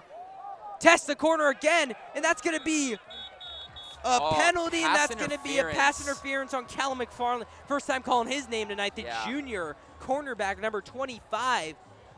Yeah, pretty quiet from Callum tonight, but that's a good sign when you're a cornerback. Yeah. But now things get a little more loud. Looks like they're going to get him with a pass interference on the outside, a little bit of contact there, and he almost came back and snagged it. Great effort there for the Nighthawks receiver. Was that Anthony Taylor? I don't think it was Anthony Taylor.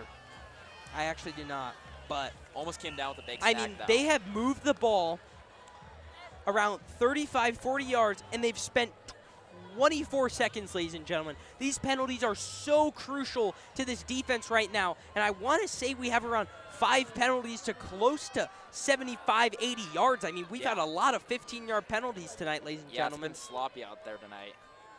Anthony Taylor swings over in motion. We got 3 wide receivers on your bottom of your screen, 4 wide. Diesel Taylor steps back, a lot of time. Steps up, slings it across, open man downfield, and he just dropped it. Almost a tip drill interception there. Callum McFarland as he leaks over. Pass intended to Riley Finoki. Missed ball there from Taylor. Did have him open. Almost got a little pick right there. I mean, he was wide open. Yeah. Dead center. Bad ball. That could have been broken away for a touchdown there. Yeah. One man to beat. He had Callum McFarland. Lots of green grass open. A lot of green grass. He had Callum McFarland moving over there, but moving that quick, one move it takes and you're off to the crib. That is a huge, huge, huge kind of miscommunication there and bad ball from Diesel Taylor. I mean, Diesel Taylor, he slings the rock a lot for this Nighthawks offense. I mean, that's practically their whole offense besides Ramoji in the backfield here.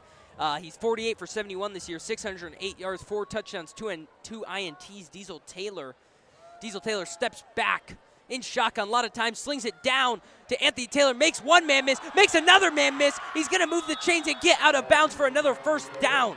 Wow. I mean, we've talked about Ramoji's wheels the whole night, but Anthony Taylor, I mean, you're right. I mean, he does look like Kadarius Toney out there. Yeah. He's moving it well, and another short ball right there from Diesel Taylor. Yeah, Anthony Taylor with a, literally, he caught it around at the line of scrimmage, and he moves it 13 yards for the Nighthawks, and now they have a lot of time here, and they have approached the red zone. 1:52 left in this half, and the Nighthawks are moving the ball with ease. Yeah, still barely taking off any time on that scoreboard. Yeah. Got another 4 wide here. Diesel Taylor back in shotgun. Ramoshi Jr. on his right-hand side. Sends over number 10, Giovanni Lyman. Look, it's going to be another play action. Has nobody, and it's going to be almost a huge sack there from Chase Harris, the junior linebacker. Went for the feet, kind of extended there, could not get him down there. I mean, he's a pretty big boy, 6'5", 220. A little ankle bite is not going to get the job done there, but it forces a ball out of bounds, and now it's going to bring up a 2nd and 10, Luke. Yeah, D-line got in there quick that time. Taylor didn't really have anywhere to go to. Looks like he was looking for Braxton Jones, number 4, bottom of your screen, but not Eli McNeil. Ethan Meyerhoff had that boy on straps. Yeah, big 2nd down here. 2nd and 10 for the Nighthawks. Diesel Taylor. You got to think a pass is incoming, right, Roy? 100%, but no way I would not be surprised if they handed off to Ramoji here. A lot of time left. Yeah. Nope, it's going to be a pass. Steps back in the pocket, a lot of time. Swings over Wide to open the in right. the corner. Oh, Diesel nope, Taylor finds nobody. He was open for a split second. Now he's going to be a great, great defense. A play there from the Lancers. Had him on strap. No one open. Boxed. Big 3rd down, Roy. Huge 3rd down after a loss of 3 there for the Nighthawks. Ethan Meyerhoff comes up, forces that pressure, get him out of bounds. And now I am for certain that this is going to be a pass play. Yeah. I wouldn't be surprised if we have 5 wide here, maybe 4 wide like we've seen a lot tonight. But Ramoji Jr., I could so see him getting sent out there and running a route. Yeah. Diesel Taylor in shotgun. The crowd's getting loud. A huge 3rd and 13. Minute 40 left in this first half. Diesel Taylor steps back in shotgun. As the pocket collapses, slings it across to number 2, Alex Walters. But it's going to be stuffed up by Liam Wilcox, the tackle leader for the Lancers. And now it's going to be a 4th and 9, and it's going to be a timeout from the Nighthawks. Roy, do you think they go for it here? I mean, it's an 8-point game. I honestly don't see a need for them to, but I mean, the kicker, it looks like he's going to stay out on the field. Gosh, I mean, we haven't seen the kick. We have not seen the kicker. I mean, he did have a great boot-off kickoff Yeah. number. I want to say it was number 31, Mario Orozco, but it looks like they are going to send the kicking unit up. Off the field. Orozco looking for a 33-yarder here. Did not get the chance in that first quarter up tight on their 30, the Lancers 30, but now he's going to get a chance here. It's going to be actually around a 36-yard field goal, ladies and gentlemen. The crowd needs to get pretty amped here. I don't want to see another 3 points get on the board for the Nighthawks. A lot of gray back there. I could see a big block here. Orozco back to kick, sends it up, and it is going to be good for 3. Yeah, big kick there from Orozco. Now, after seeing that, I'm in complete shock that they didn't give him a chance there. It was the same. It was probably around 4th and 7. Yeah, it was probably a 35-yarder, and they didn't even give him a chance, and that looked pretty easy. The Lancers will take over, though, with 1:28. They do have one timeout, but a lot of time. I see a touchdown incoming. I could see a huge touchdown. I think we're going to test a couple deep here, and Would not mind that. I could see Connor Hawk breaking away with a couple. Now it's going to be Orozco sent back out to kick. The Lancers lead 14-9 as this first half is coming close to an end. Bro, I would like to see a big kickoff return here from Meyerhoff to set up some good field position for the Lancers. Got Alex Park, bottom of your screen, back to receive, and Ethan Meyerhoff, one of the main returners on the punting unit and the kicking return unit. Top of your screen, number 13.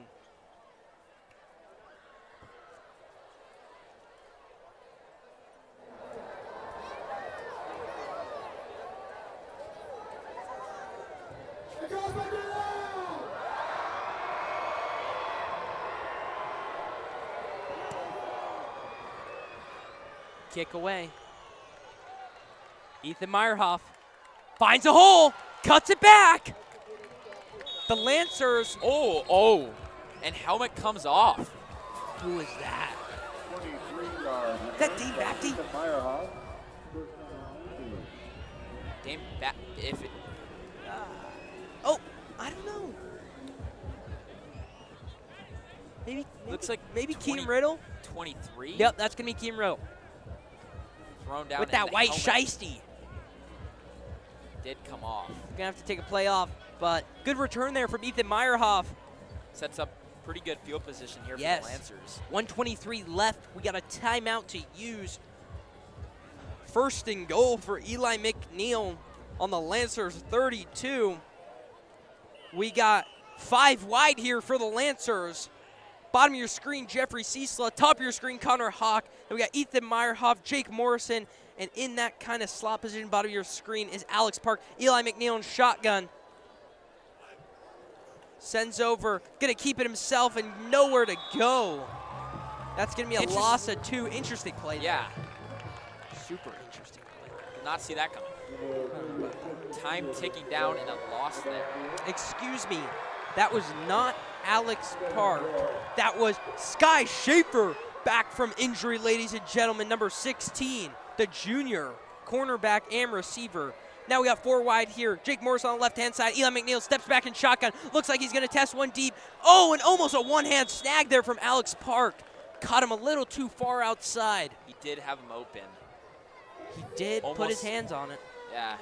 Alex almost had that in stride. Ooh, ladies and gentlemen, Connor Hawk just kind of pointed to the sky. Ooh, I would another deep ball would not be bad here. 52 seconds here. I mean, if we don't convert, we're punting it, and I don't think they're getting any more points on the board. Let's just go for something here, Luke. I love that. One-on-one coverage, top of your screen. Anthony Taylor versus Connor Hawk. What a battle. 3 wide receivers, bottom of your screen. Eli McNeil in shotgun. Takes it, steps back. Looks like he's going to have a little halfback screen there. Jake Morrison, a lot of green grass in front of him. The 50, gets all the way to close to the 40. What a play call there. And that's going to be a first down for the Lancers. A great halfback screen there. And they're definitely. They're going to use the final timeout. They are going to use a big play there, Roy. Huge play. I mean, a 3rd and 12. What a play call there from the Lancers and the offensive side. Coach Chapman. Big play, moves it into Nighthawks territory, and now our chances of putting more points on the board just got higher. Yeah, I mean, we talked about it earlier in the broadcast about Pursoon kicking a 50-yarder. I mean, this would not be a bad situation. Yeah, ladies and gentlemen, like Luke said, Woo! I'd love to see like a 50-yarder here from Tyler Pursuit. Just let the kid kick it. I mean, Washington he's Quebec. going to Washington, going to my school that I love. Hopefully I'm there someday. Big game tomorrow in Pullman. Huge game at Lumen Field where the Seahawks play the Apple Cup. Washington wants to move it to 3-0. I always tell you this, though. I think Washington resembles to the Lancers a lot. I mean, a crazy team last year, comparison. and now they're back a little bit doubted, but got a lot of guys on the team, got the coaching Jeff staff, Fish. has the standard to do it, 100%. Love the Connor Hawk, comparison. top of your screen. Eli McNeil with a heavy kind of formation here. Don't know who the running back is back there. Eli McNeil under center. He's going to take it. It's going to be a pitch over to number 4, and it's going to be a flea flicker. Oh, too much arm there. Timmy Living. No, number 4. That's going to be Benny. Benny Livingston. Benny Livingston, the sophomore, getting pulled up for this game. Gosh, Benny Livingston, too much arm. Kid's on creatine. Good to see him throw it, though. Yeah. I don't mind the play call, though. No, I don't. I just want to see another head talk, kids. A little bit trickery. I love it. A little confused, though. I was like, Jack Siegel, no, he's out. Number 4. Head Give it to talk. Ben Livingston. Boom. I would like to see a head talk as well. Got 40 seconds left in this first half. Lancers lead 14-9. We got 3 wide receivers out there for the Lancers, 2 running backs. Ramos on the right, Morrison on the left, Eli McNeil in shotgun, Connor Hawk top of your screen, Ethan Meyerhoff bottom of your screen, Alex Park in that middle position top of your screen. Eli McNeil steps back, looks like he's going to try to sling it deep, steps right, and it's going to be bounce and an incomplete ball. And that's going to be about 3rd and 10. Almost had it there on the run. Sets up a big 3rd down. They got to get some yardage here to set up a manageable kick. The offensive line looked like it didn't really do its part there. Eli McNeil had to get out of there really quick. And that's a tough ball. I mean, around a 13, 15-yard ball, kind of a comeback there on the run. That's a tough ball to convert. Got same formation here, 3 wide receivers. Eli McNeil in shotgun. 3rd and 10. The loud crowd's getting loud. The stands is getting loud.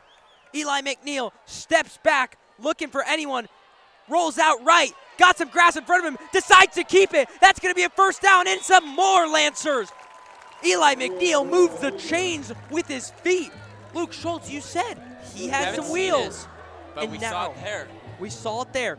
28.5 seconds left in this first half, ladies and gentlemen. Eli McNeil using those legs, getting out of the pocket when it collapsed, and moving the chains to bring up a 1st and 10 on the Nighthawks 30. Yeah, I mean, he didn't have a lot there, but he really made a play.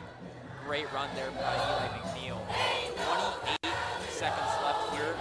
First half, the ball on the 30. 28 seconds is right. Let's see a little pretty deep heavy end formation zone. here. I want to see a ball to the end zone here. Eli McNeil in shotgun.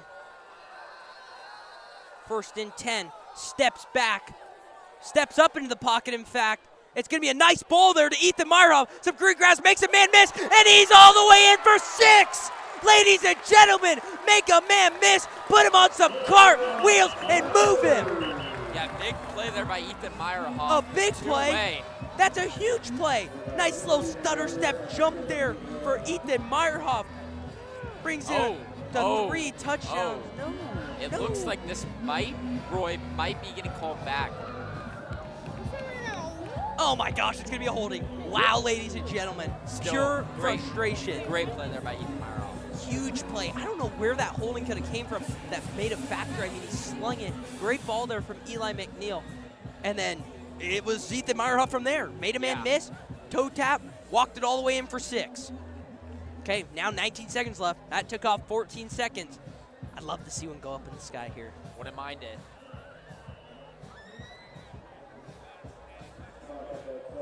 Ethan Meyerhoff, just a little bit of frustration. Nothing you could do about it. Great play there from the kid.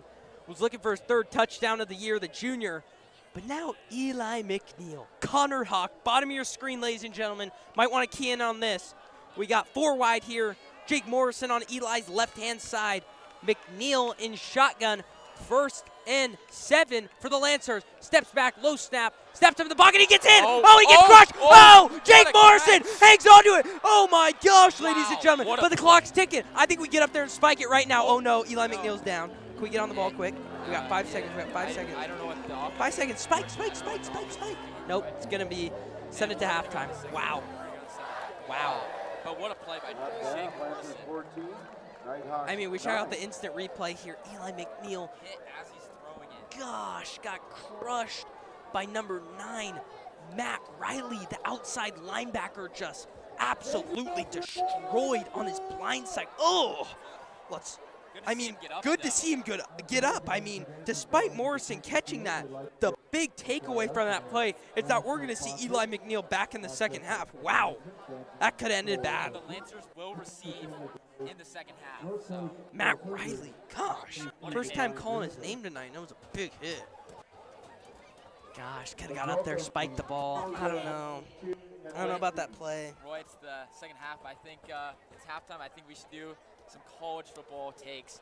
We talked about it a little bit prior to the broadcast. Yes. We talked about my Notre Dame Irish losing to Northern Illinois last 100%. week. But I think we might have to go through the slate. Okay, I'm going to bring tonight. I will say there was a good talk game about on tonight. Wow. Noah Fafita. UNLV, though, with a big upset over Kansas. UNLV moves to number What happened to Jalen Daniels? I mean, moves over to 3-0. Oh, my gosh. Kansas State stomps on Arizona. I thought Arizona was going to put up a better fight than that. The offense, the T-Mac. Oh my gosh. T-Mac, though, looking like the favorite still for that Bolitnikov. 11 receptions, 138 yards. No touchdowns, though. Yeah, 31-7. Tomorrow, though. Okay, now let's break it down. Okay. Games aren't the best tomorrow, I will not lie. The game day is at 9 a.m. in Columbia, South Carolina. I do like that game. That's going to be interesting. Let's start off. We're going to go all through the ranked 25 opponents. Let's start it off. Arkansas State versus Michigan. Let's go spread only. Michigan comes into this game minus 22 at the Big House, looking to get a bounce-back win after getting stomped on by Texas, ladies and gentlemen. Who are you liking that game? I think Michigan will cover. Davis Warren obviously didn't play too good last week.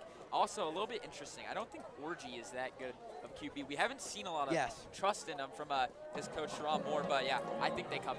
I agree. I think Orgy hasn't showed himself that much, but I want to see them cover. Give me Michigan minus 22. Now we go college game day at South Carolina. The 16th ranked LSU Tigers go in to South Carolina, the 2-0 South Carolina. Yeah, who are you liking that game? South Carolina plus 5.5. That's the line. A little bit of questionable game day, honestly, but it's in Columbia. I'm still going to rock with Garrett Nussmeier and the Tigers. I think they're going to win in Columbia, and I think they get a big win on prime time. I love it as well. Give me LSU minus 5.5. I love Kyron Lacey, tripping out. I love it. I love the LSU dancing. Now we go another 9 o'clock game. Oklahoma State versus Tulsa. That Oklahoma State-Arkansas game, ladies and gentlemen, was electric last week. I mean, that's what college football is all about. Tulsa's coming in here plus 18. Who you liking? Oklahoma State. I like Oklahoma State minus 18. One game, a lot of people are kind of forgetting about it. Bama, Wisconsin. We got to see your boy Julian Sayin touchdown last weekend. But I think this is a good game in Wisconsin. It looks like Bama 16.5. I'm going to say they do not cover, but I do think they'll win. At Wisconsin, this is my take. I've been seeing them on Upset Watch all week. Give me Wisconsin plus 16.5 and sprinkle the money line, ladies and gentlemen. I do love it a little. I like that. Now we go to a good game. 9:45, 24th ranked team in the country, Boston College, coming off a big game against FSU. FSU complete frauds. I mean, disappointment. Fire everyone on the staff, restart the program, but they're facing off against Mizzou, number 6 team in the country, minus 14.5. We like. I mean, DJ, what's going on? But here in this game, I think Mizzou covers. Brady Cook, an absolute dog.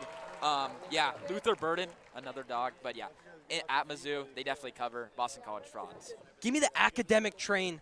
Boston College. I'm on the wagon. Give me them plus 14.5, ladies and gentlemen. And as we another nice game to circle. Texas A&M at Florida. Florida, tough schedule. Yeah, we're going to skip over that Miami game. Questionable. I mean, Cameron Ward's playing like a Heisman right now. I think he is the Heisman favorite right behind Quinn Ewers, who's playing electric. But we're going to move. This is the game I want to talk about. I want to talk Tulane versus Oklahoma. 12:30 game, Oklahoma at home. -13. Tulane, though, coming off a big loss against Kansas State.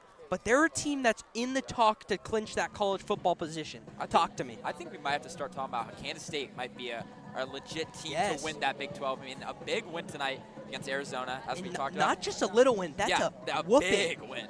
And then last week, obviously, they did beat Kansas State at or on the road. But in this game, I would like to see Oklahoma cover. I think it'll be a good game, high-scoring game. But, Oklahoma covers. Give me the underdog again. Psych, give me Oklahoma. -13, switch up there. And then Now we go rivalry 12:30. game at Oregon State. Two rivalry games at Oregon State. Oregon versus Oregon State. Oregon is in their favor, -17. They're shaky, though. I mean, they started the year in the college football championship conversation, drop all the way down to 9. They're 2-0, but they're almost losing to a team like Boise State, and it was close, even with their Heisman running back. Roy, I cannot lie. Boise State is a team that really excites me. Ashton Jeanty. I mean, he's what a dog. I would like to say that, it was just one game, but I mean, Idaho winning by 10 points, a little suspect. So it is in Corvallis, so I'm going to say Oregon does not cover the spread, but they do win this game. Big win on the road against Oregon State, an Oregon State team who I think is pretty solid, honestly. I think Oregon State is good. They played my Huskies really well last year in the rain at Corvallis, and I'm going to take Oregon State plus the points in this one, ladies and gentlemen. Now we move to your fraud Notre Dame Irish after losing to Northern Illinois. On the road against Purdue. On the road. I mean, Purdue, only 7.5 underdogs. I'm liking Purdue. I mean, you circle this game before the season, and you look at this, and you're like, oh, this is going to be Notre Dame. But after last week, anything's happening. Anything can happen. But I'm really hoping Riley Leonard does something, because last week was just embarrassing. Riley Leonard might have to pull the Sam Hartman route and just go right into modeling right after his college football career. I don't really see anything going with him. I would also like to say, Marcus Freeman, get him out of South Bend. I do love that take. I mean, he's too much hype, you know. Oh, let me give my nice little speech in the booth, in the press conference after. Like, all your words you say, you haven't lived up to anything. 100%. Marcus Freeman, fraud. 2 years ago, I mean, we lost to Marshall and Stanford. Oh, my I mean, gosh. this isn't the first time, but How are you a Notre Dame fan? Wow. it's Okay, rough. give me Purdue plus 7.5, ladies and gentlemen. Notre Dame covers. We do get a bounce back win at Purdue. Now and then, we go. Roy, we got your UW, the Huskies, 12:30. Huskies -5.5. Ooh, at Lumen Field. This low-key, this isn't an away game, but traveling-wise, the boys from Pullman at Wazoo, they're going to be moving probably around 6 to 7 hours to this game. Huskies are going to make a nice little cruise, 20-minute drive down to the stadium. Going to be a way bigger atmosphere. I hope the crowd stays moving with the team. Give me my Huskies -1,000,000. I mean, I love it. I want to see Will Rogers just have a great day out there. I want to see Jonah Coleman just pound the rock, the wrecking ball. Washington covers. Roy, let's move on a little bit later into the day and look at some nightcap games. Yeah, not too many good games on these ranked teams. Tomorrow is a little bit of a rough Oh, day. let's talk about the Pac-12, now the Pac-6. Fresno State. SDSU. Who else do we have? Who else moved over? I think Boise State. Yeah, Boise State. Boise State. I think Ashton the Pac. Jeanty. I just hope the Pac-12 gets back to the old days where you can turn on a game at 9:30. It's absolute shootout. You know, the 100%. over schmacks, and it's just a game for the people. You know, that's what Pac-12 I've heard is that for. Stanford and Cal possibly could go Yes, I back did see to that. the Pac-12 and leave the ACC. Honestly, the Pac-12 might be on a rise, but I mean, Cal coming off a huge win against a huge top-notch Hayden SEC Thorne, program. wow. Yes, he had a great game. Psych. Nope. No, he didn't. Cal embarrassed them. Awful. Cal went from California all the way to Auburn and embarrassed them at home.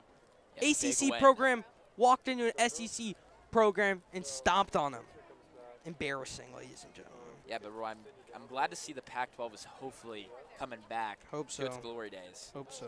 Is there any other good games? Ooh, rivalry game. Last one that we're going to talk about, Colorado versus Colorado State. Ooh. I mean, prime time might be one of the biggest frauds in college What football. happened last week? Dylan Raiola. Dylan absolutely Raiola owned just him. stomped on him. True freshman quarterback.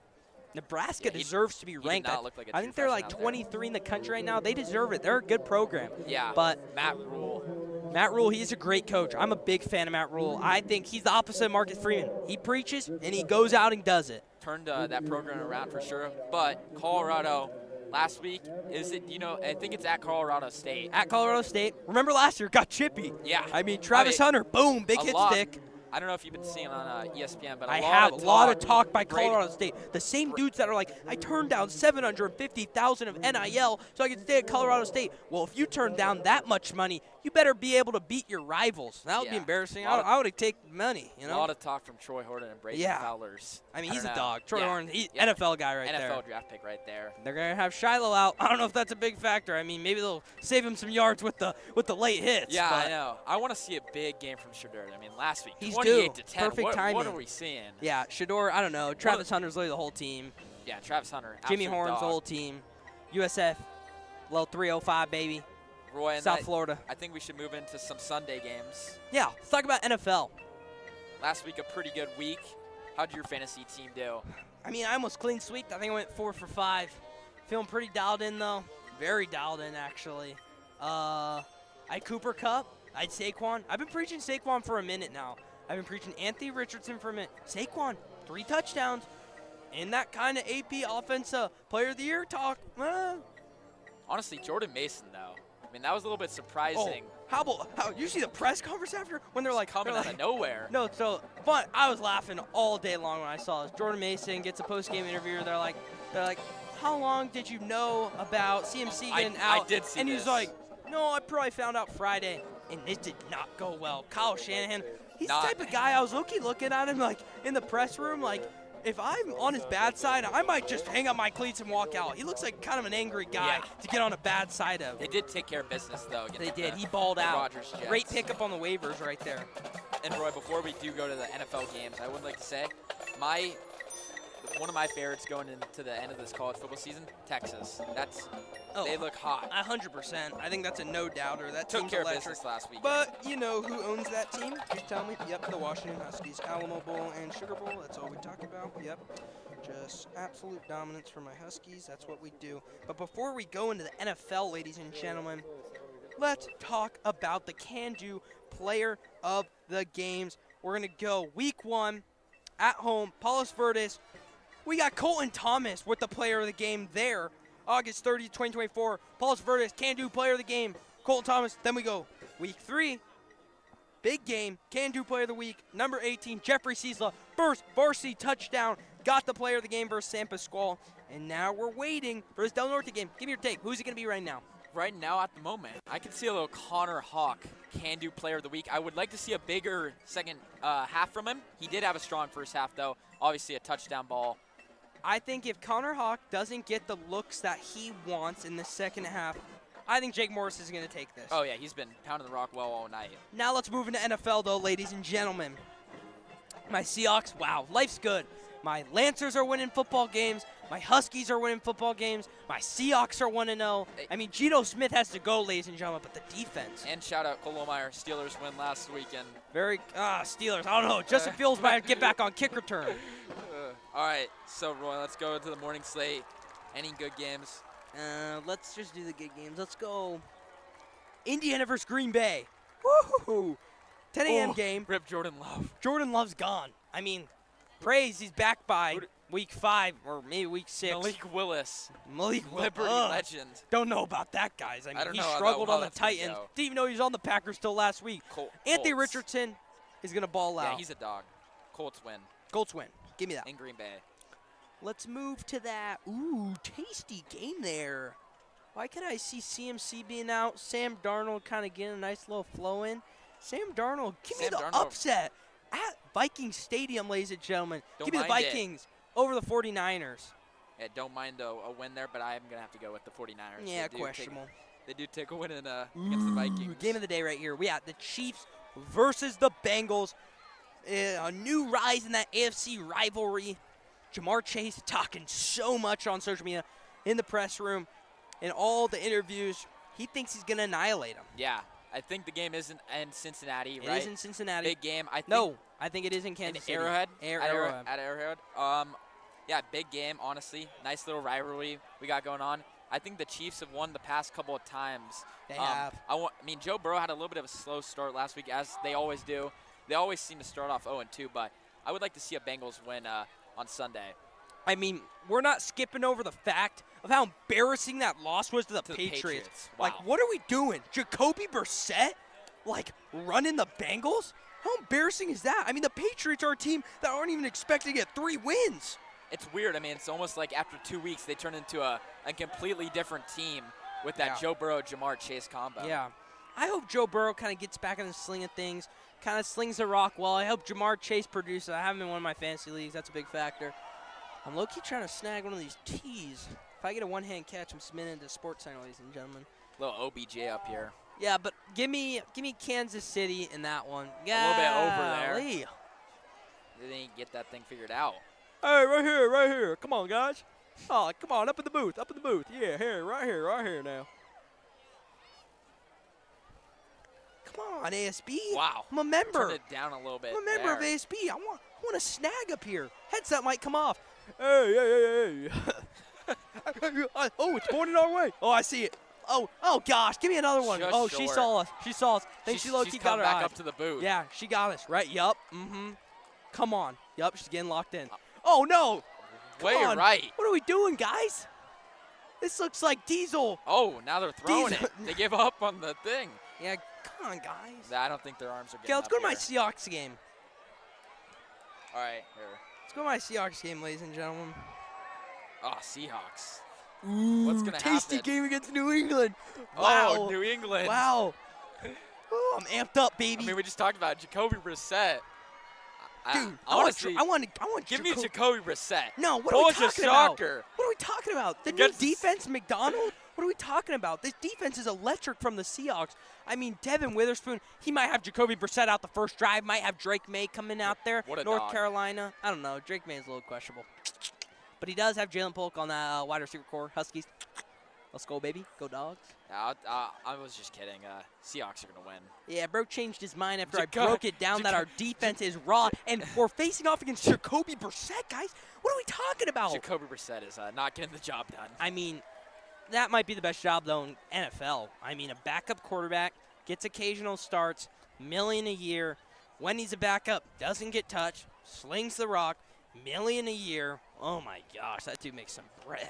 Before the second half starts, Roy, I also want to ask, did you see Tom Brady's first broadcast? Oh, my gosh. I didn't watch it, but I've heard it wasn't too good. I tapped in a little, and let me tell you, all this practice, all these replays he went through, sure didn't seem like it. I mean, Tom Brady looked a little bit stuttery there. I mean, he low-key might have had a word count, too. Didn't really talk too much, and every time he did talk, it was like kind of a little bit of a jitters. But, you know, first call. We might have to get a switch back to Greg Olsen. That would not be Greg too bad. Olsen was a dog. I loved him. What a good guy. Yeah. You know his son's Pop Warner team, Luke Kuechly's one of the coaches. Who else? Greg Olsen. Luke Kuechly. And, gosh, their running back. I forgot his name. But imagine that your Pop Warner team. If you're not going undefeated, I don't know what you're doing. Loud Second crowds, half. amped. We got 2 minutes 30 left, and this kind of time. Oh, want me to give another addition to who joined the football team? Jet Kennedy. Jet Kennedy, The ladies and Cal gentlemen, commit. the Cal baseball commit. I could see him I could see him run some routes. Yeah, you know? he wanted a polo, so he joined the team. Now the three-sport athlete. I mean, he did play freshman year. I do remember he had a nice hurdle. He could be a factor late in the year. I'm not even going to tell you. It does not look like he's dressed out tonight, but as the season goes on. I think he has to meet a certain requirements for practices. I was talking to him. I think he has to be like 10 hours of practice. I think he's only had a couple practices, so I don't think he's close to that. But I could so see him in there. And I could see him moving. Roy, I feel like we should give another shout-out to someone joining the broadcast, Cole Lohmeyer. Should we have him come on right Cole now? Lohmeyer, come on. Cole No, Lohmeyer, come on. Yep, take off the headset. headset, kid. Let's go. All right. Cole, you can wear my headset for a play real quick. Yeah, you could come in the middle as well.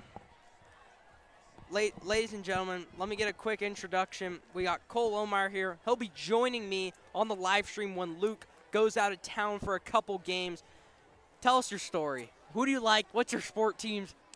Let me tell you, Roy, I am super excited to join the broadcast next week, but let me tell you about my sports teams. Some may call me a bandwagon, but ooh, some may say I think he is. But let me tell you about my Pittsburgh Steelers, man.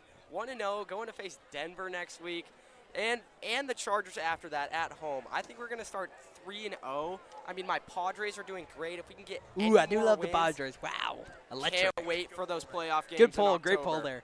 But Steelers, questionable topic there. I mean, I would love to see Russell Wilson, you know. What does he like to say again? Gosh, I'm a Seahawks fan. I don't even know. Russell Wilson, man. I mean, Steelers, let's weld. Wait, what does he say? What does he say again?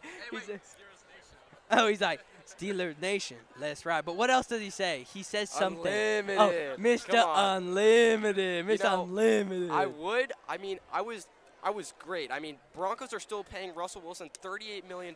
You know, Steelers got him for the vet minimum at $1.2 million. Are you kidding me? Can we break down one of the biggest fleeces in NFL history? That's true. Pete Carroll. Gosh, what a businessman. He did fleece. Not working for the Hawks anymore, but fleeced. I mean, think about all our first-round draft picks. We got Devin Witherspoon, Byron Murphy. You know who that all came from? Russell Wilson. Just giving back to the community. I mean, he started off with the Seahawks, won a ring, should have won 2. Maybe audible next time and hand off the ball to beast mode, but questionable there. Russell Wilson is not playing up to the money that they all gave him, man. I'll tell you that he's like an old head. He's probably an uncle. Russell Wilson might need to hang up the cleats, hold on to that nice ring he has, and call it after that. I mean, he's a Hall of Famer. I'm saying he's a first ballot Hall of Famer. I can't believe he didn't win MVP in all those years he played. He came so close. I think he was second in voting like 3 times. The numbers he put up on the Hawks, unbelievable. And I wish he was still in his prime right now with the Hawks, with the wide receiver we have now. All right. Well, let me tell you, thanks for having me on. You know, I'm going to come next week during halftime, and I want to go through all the college and NFL picks, man. I want to have a little bit of heated debate on your Seahawks and my Steelers. But. Wow, well, the Steelers, I don't know. Steelers, let's hope TJ Watt stays healthy or the season's over. Well, thanks for coming on, Cole. Guys, Cole Lohmeyer, he will be on the next live stream with me. We'll be dialed in. I love having people on the show and the crew and everyone contributing. And Cole Lohmeyer gave us his take on the Steelers. Questionable. Very questionable, actually. I'll come back when my Longhorns are 3-0 and my Steelers are 2-0. What? No Texas mentioned there, but I mean, I would have been talking about the Steelers. I would have been talking about Texas the whole time, not the Steelers. Yeah. What are we talking about? Justin Fields?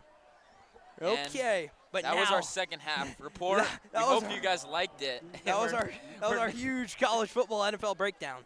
I think we did pretty well. We'll come back to our picks. Yeah, I wish it was a little bit better week for What the heck is this formation? Oh, might be an onside kick. Nope. Looks like a little bit of confusion.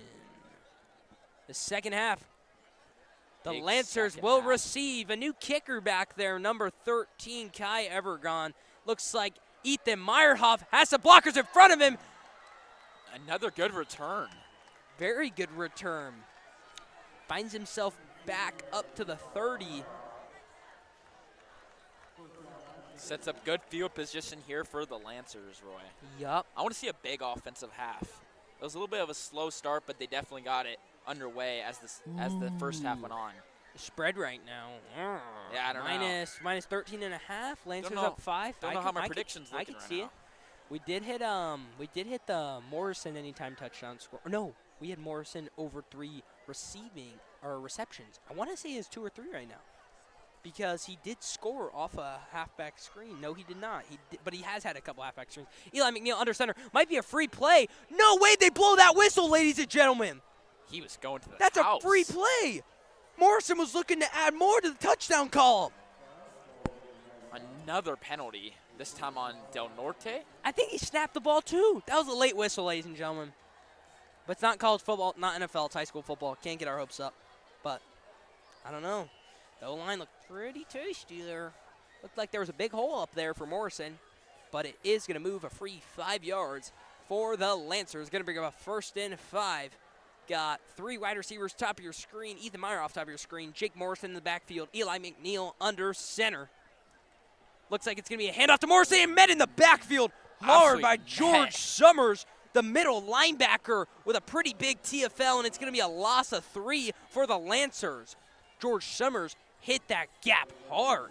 We've kind of talked about how the O-line has really done a good job the whole night, but right there, Jake Morrison absolutely met. And now after that TFL, 11:30 left in this third quarter, we're going to get a quick update with Avery Gallup down on the sideline. Avery, take it away. Bye, you're done. Is this on the live stream? What's going on, Carlsbad fans?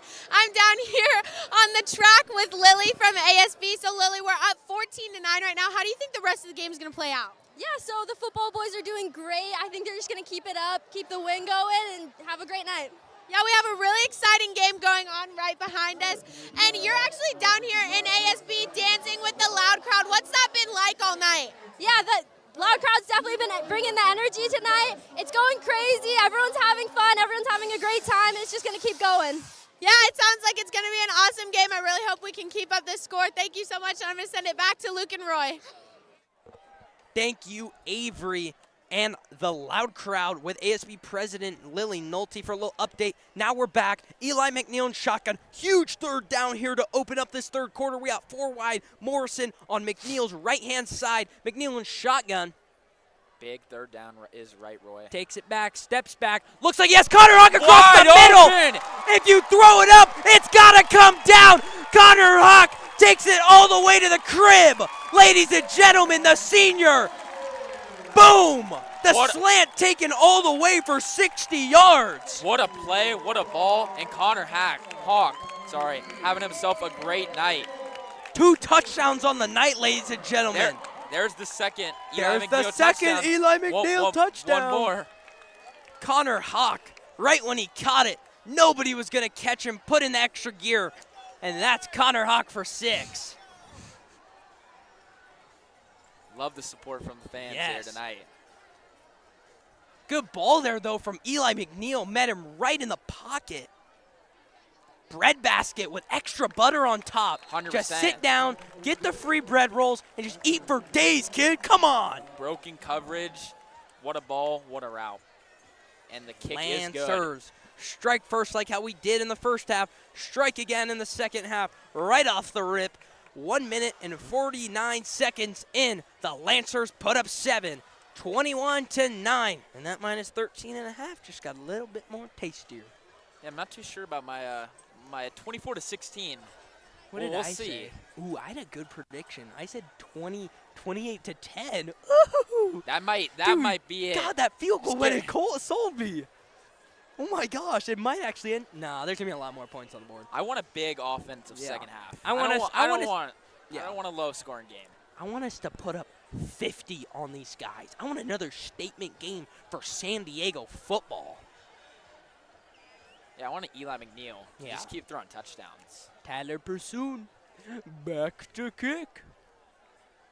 The Washington commit boots it all the way back, and that's going to be his third touchback of the night, ladies and gentlemen, almost out of the back of the end zone. Roy, and I would like to say how Eli McNeil has really gotten his holds down. I mean, a few weeks ago, the snaps, the holds were a little rough against Palos Verdes. Tonight, they've been no problems. He's got everything down. I mean, week 1, just the conversations around Carlsbad was 3 interceptions. Maybe we should try someone out another drive. Eli McNeil shut those statements down immediately. 100%. And he said, I'm here to stay. I'm here to run as this quarterback for Carlsbad High, and that's what he's been doing. Yeah, all those worries. Make it 11 gone. passing touchdowns on the season, 3 interceptions. That's only came from 1 game. A really spectacular 3-game stretch here from Eli McNeil. We got 4 wide here for Diesel. Taylor sends a man over in motion. Remigio, handoff, cuts back, cannot get any space. That's going to be Caden Easter, met at the line of scrimmage with a nice tackle there, and it's going to bring up a 2nd and 10. Roy, I felt this offense for Del Norte was pretty one-sided the first half. I mean, it was Diesel Taylor, Anthony Taylor, and Remigio pretty much the whole first half. Yeah, 100%. It was literally those 3 guys, but those 3 guys can make some plays. Quick. Anthony Taylor can move, Remigio Jr. can move, and Diesel Taylor. Yeah, we saw him throw it a little bit, but then he also had some pretty missed balls. Yeah, Diesel Taylor, I don't know. From what I've seen so far, definitely not what I expected, but now we got 5 wide. Maybe he can prove himself. Sends Remigio in motion around on a little bit of a bubble, slings it over to Remigio. Looks like it's going to be a missed tackle there from Jackson overall, but he's going to be caught only with a gain of 2 or 1 for the Nighthawks. Brings up a 3rd and 7. Yeah, sets up a 3rd down here.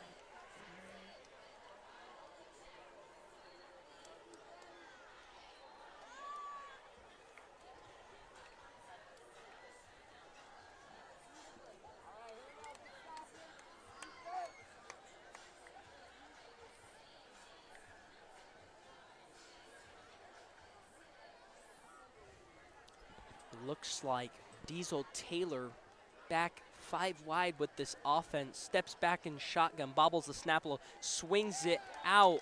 And that is going to be a stop there from the Lancers. Going to force a 4th and 6. And the punting unit is coming out for the Nighthawks. The Lancers go down and score, and that's what they do next, a defensive stop. Talk to me, Luke. How is the defense so effective for this offense? I mean, great start here in the second half. Obviously, the offense comes down, gets 6 on the board, just giving this defense plenty of confidence. I mean, they're really showing it right now. I would love a block And punt a great, here. Great, Oh, a a little terrible squibble. He does get it off. Oh, though. I can see a crib call here. Ethan Meyerhoff. Oh, no, he is never mind. He's brought down kind of quick. Yep. Brought down very quick. But great field position Low here snap there. I on mean, midfield. if we were sending the crib on that punt, looks like we only sent 2 there. Was kind of looking for the blocking on the return, but Wouldn't mind a block punt tonight. Would not have minded one at all. We got a loud crowd cam going right now. The camo pretty dialed in over there, ladies and gentlemen. The balloon arch also dialed in. And now the Lancers, great field position.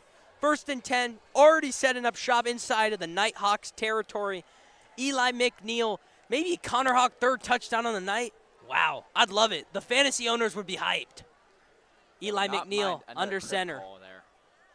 Connor Hawk, bottom of your screen. Jake Morrison in the backfield. Going to be a pitch right to Morrison. Cuts it back inside. Finds a little bit of room. Stays on his feet. Looks like there's going to be a lot of room in front, but he gets caught down. And a helmet does come off.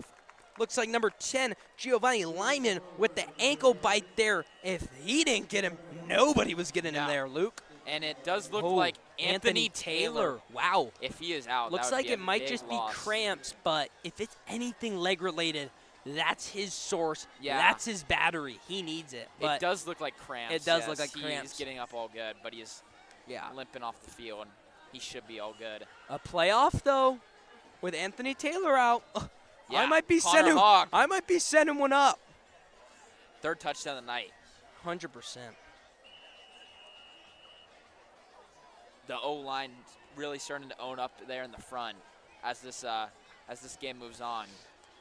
I feel like they just drag the other team's defense line. I as said the it game goes before. on. It's the deep water. We make them sink, and we float with a life jacket. Eli McNeil under center. We got Ramos at fullback, Morrison at running back.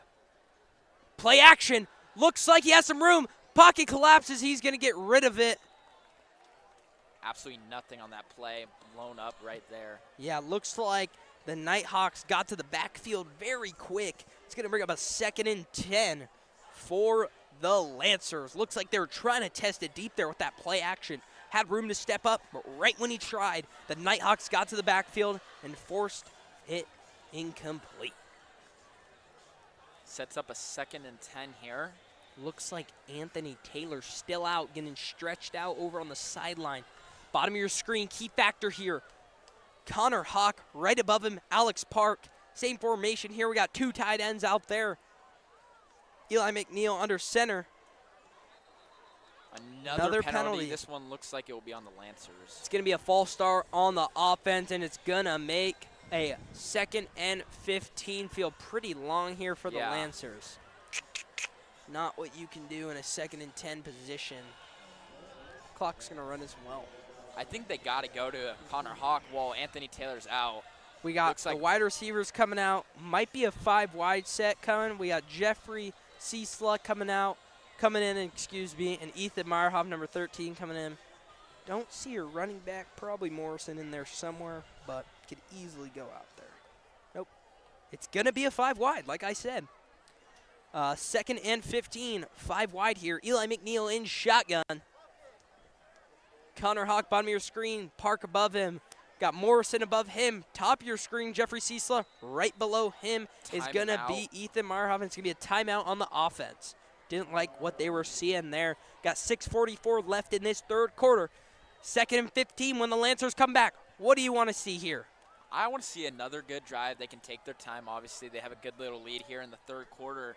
And, yeah, I want to see as the Lancers push on in this game, I want to see the defense just continue to do their job. And the offense has really set the tone for the defense this game, as we've already seen this half. It's totally the opposite of that Palos Verdes game. Palos Verdes defense opened up so many opportunities for that Lancers offense. Tonight, 100%. It's the offense opening up opportunities for the defense. I mean, when you put points on the board, defense can kind of go out there, play a little bit more free, but at the same time aggressive, and they're looking good out there tonight.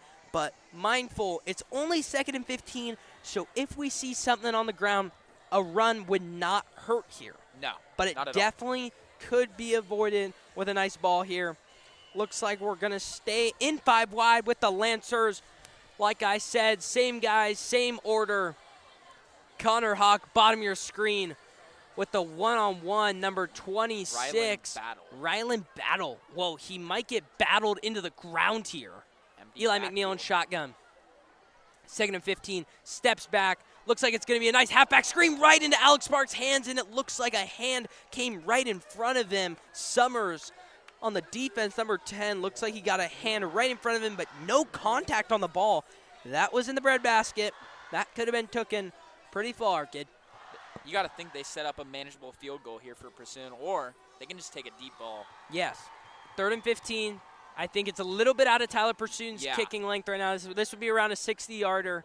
I think we could get a little closer probably to that 30-yard line, maybe 35, test one. 35 would be a 50-yarder. Yeah, that'd be a big one. Talking about the wide receivers, Alex Park comes off the sideline. Alex Park, another junior on this wide receiver side, is a huge factor. I mean, he had that great first down conversion on that delayed drag all the way across the middle. Alex Park is going to be a name to remember for this junior and senior year, ladies and gentlemen.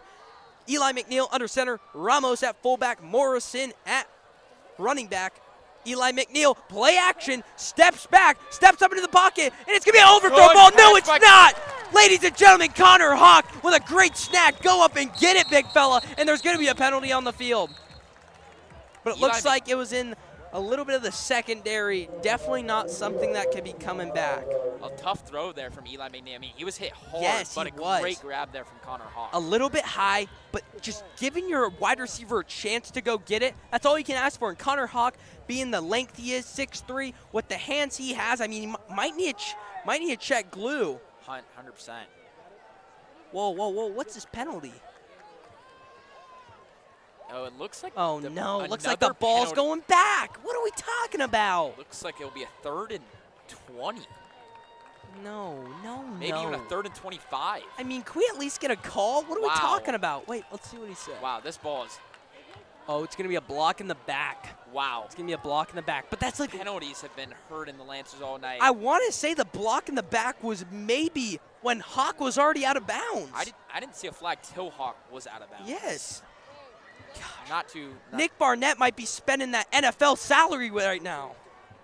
Sets up a big 3rd and 25 on the 50. Huge 3rd and 25. Oh, might be even more. Yeah, it's a 3rd and 30. Oh, my. 3rd and 30. This ball is, wow. 3rd and 30. Yeah. Fans are not too happy, Roy. I mean, I agree. Get it together is right, ladies and gentlemen. 3rd and 30? What are we talking about? Clock's ticking down there in the 3rd quarter. Got 6:20 left in this one. Eli McNeil, same formation. 3rd and 30. This is a miracle play right here. Let's hope we can get close. Looks like it's going to be a handoff, like I said. Morrison finds some space. Going to be a pickup of 5. But the punting unit is going to come out. And I think now we're hoping to just pin him close. Yeah. Unfortunate series right there from the offense, from the penalties. Good play. A great play there from Eli McNeil despite the penalty. A great grab from Connor Hawk. Would have set us up in the red zone. I don't know. That connection tonight's been really good. Questionable call. Yeah, but I want to see Pursuit just dump one right in that, 10-yard. Yeah. Put some backspin on it. Let's go. Come on now. I want a good snap here, Colton Thomas. Show me a good snap. Good snap is right. Tyler Pursuit, I like it. Give me a good kick right. Oh my gosh. Oh, Tyler Pursuit. Another great kick. Pins him back to the 2.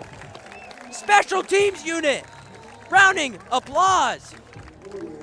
Hey, ladies and gentlemen, that's why he's number 6 in the nation. Tyler Pursuit having himself a great night. Wow, I'm super happy my Huskies acquired him.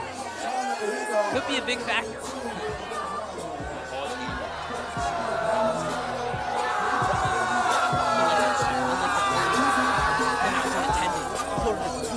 Right. What an hell. Washington playing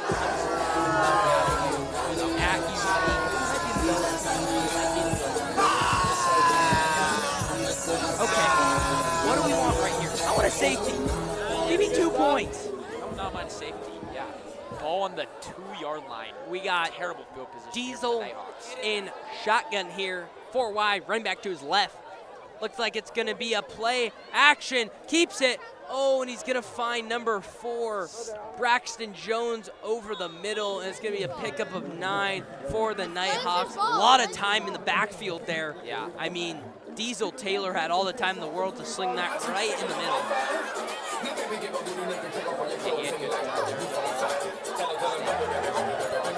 Very good. I mean, let's see over everyone too. 6'5", 220. Big QB out there. Still, no arm there. I wonder if he plays hoops. Second and 1 for the Nighthawks. We got 4 wide once again. Ramoji Jr. in the backfield. Looks like it's going to be a play action bubble screen, and that's going to be, almost a tackle for loss there, but the chains will be moved. Just trying to see who that was. Do not know who that was, ladies and gentlemen. Sets up first down here for the Nighthawks. First down for the Nighthawks. First down for the Nighthawks. Heard that a lot in the first half. Kind of slowed down, but we're back. First and 10 here for the Nighthawks. Bottom of your screen, we have Braxton Jones with Meyerhoff on him. Ramoji Jr. in the backfield. Sends over a motion, and that's going to be another penalty. A false start. Give me a false start, please. Give me a false start. Yep, it's going to be a false start on the offense. Diesel Taylor a little mad about that one. A lot of frustration there. And it looks like Anthony Taylor is still out. Yeah. I don't know. This actually must be pretty bad cramps. Let's see if we can spot him. Looks like I see him over on that medical table, but big loss right there. Dude, he walked off pretty fine. Yeah. I want to say it's cramps. He'll be back. I want to say it's cramps. Sets up a 1st and 15 within their own 10. I mean, this is when you try to get a little bit riskier with the offense, try to jump a pass, and take it back for 6. Diesel Taylor in shotgun. Got 4 wide receivers out there. Steps back. It's going to be a sling across the middle to tackle. Number 18, but it's going to be Liam Wilcox with a huge takedown and tackle. And it's going to bring up a 2nd and 11. So much grass in front of Jake Locker there on that drag. He could have took that for 40 plus, but Liam Wilcox said, not today. Yeah, big play there. Huge play. Only a gain of 4. Yep. Yeah, he did have a lot of open grass right there.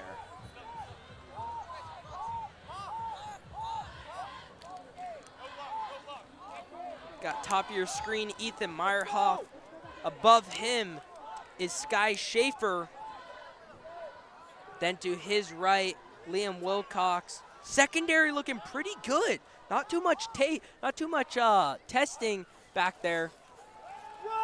Big tackle there! Nixon Gutridge! Show me something, big fella. Defense is just getting better and better as the night goes on, Roy. The defense, I agree, just better and better, progressing. But like I was saying, the secondary has barely been tested tonight. Not at all. I would like to call that clamps. We've barely called Callum's name. I think we've had him once the whole night. 100%. Oh, looks like Anthony Taylor finding himself back in the huddle, number 1. Look for him here on a 3rd down and 10. I think I said it in the Paul's Verdes game, but when someone gets strapped like this, I like to say they're just tucking them in to the car seat, get him ready for a road trip, maybe give him some little goldfish for the ride, but the secondary is strapping right now, ladies and gentlemen. 5 100%. wide, Diesel Taylor steps back. Deep Oh, and he's ball. now testing Oh the secondary. Oh, my. Almost had him. Ball intended to Joshua Thompson, and that's going to be a pass breakup from Ethan Meyerhoff. Roy, that ball was a little underthrown. It was. That could have been easily picked. That's what I like to say, no-fly zone. Not the best ball from Taylor. Or Jubar Muhammad, put it in a box and say no. Thompson had to go all the way back for a good defense there from Meyerhoff. Ethan Meyerhoff really wanted to pick that. Yeah, he did. And like right when I was talking about the secondary not being tested, I mean, Diesel Taylor, I think I did hear him in the huddle be like, yo, what's with these announcers talking on us? Like, I got to test them. Well, it's not going to work out today, buddy. Yeah, I'm not too sure about his deep ball. Yeah, the arm strength is questionable for a 6'5", 220 quarterback. Does not look too solid. And they're punting it from their own 10. This could be good field position here. Oh, a little bit of a wobbly kick. Oh, he decides to take it. Connor Hawk. With a nice grab there. Eli McNeil is going to come out for the Lancers. Already approaching near the Nighthawks red zone. The defense just setting up the offense in great positions to go score.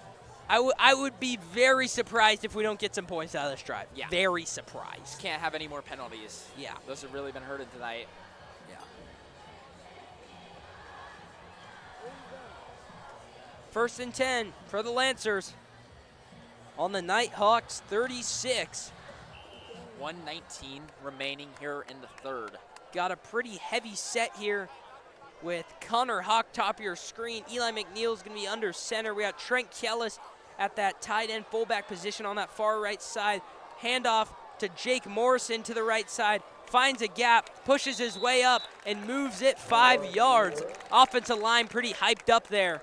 Offensive line playing great ball right now. Offensive line looking strong. Good run there from Jake Morrison. I mean, Jake Morrison really has some stamina, ladies and gentlemen. I mean, this two-way guy, player. Two-way player. I think he's rarely taking a play off tonight. Even when he's not in that halfback position, he moves over to wide receiver for that 5 wide set. Jake Morrison is definitely contending right now for player game, but Connor Hawk with that touchdown is a huge factor. We got another huge, heavy set formation bunch. Eli McNeil under center. Looks like it's going to be a toss right. And Morrison with some grass in front. Trucks the defender. Number 5, Maddox Romans. Romans getting absolutely owned there. He got put on a leash. I don't think that's the first time he's done that tonight either. There's been a few trucks from Jake Morrison. Jake Morrison is making these defenders his little kids. Put in the pacifier. Yeah, he's really lowering the shoulder. The Nighthawks defenders cannot get anything going right now. Yeah. First and 10 for the Lancers, officially in the Nighthawks red zone. It looks like that might be the end of the third quarter. It's going to be the end of the third quarter. And right now, you know, if we were on NFL Network Sunday, they'd click to us right now. They'd put us on the screen. We're in the red zone, ladies and gentlemen. Round of applause from the audience in the stands. The Lancers 21-9, approaching into the final quarter. 12 minutes set on this clock. Lancers in the red zone. First and 10 on the Nighthawks 19. Yeah, Roy, one more quarter left. What do you want to see here in the last quarter of play? I want to see... I feel like we've seen some decent offense. I want to see a couple blurs. I want someone to go up. I want someone to grab it. I wouldn't mind that. Yeah. I want to see a boomstick on the field. I want some highlights.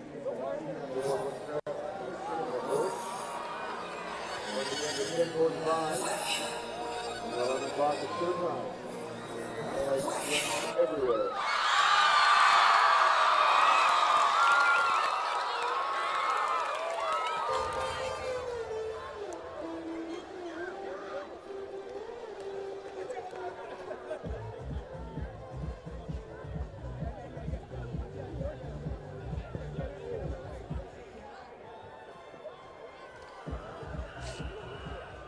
Lancers, first and 10 here. Connor Hawk, top of your screen.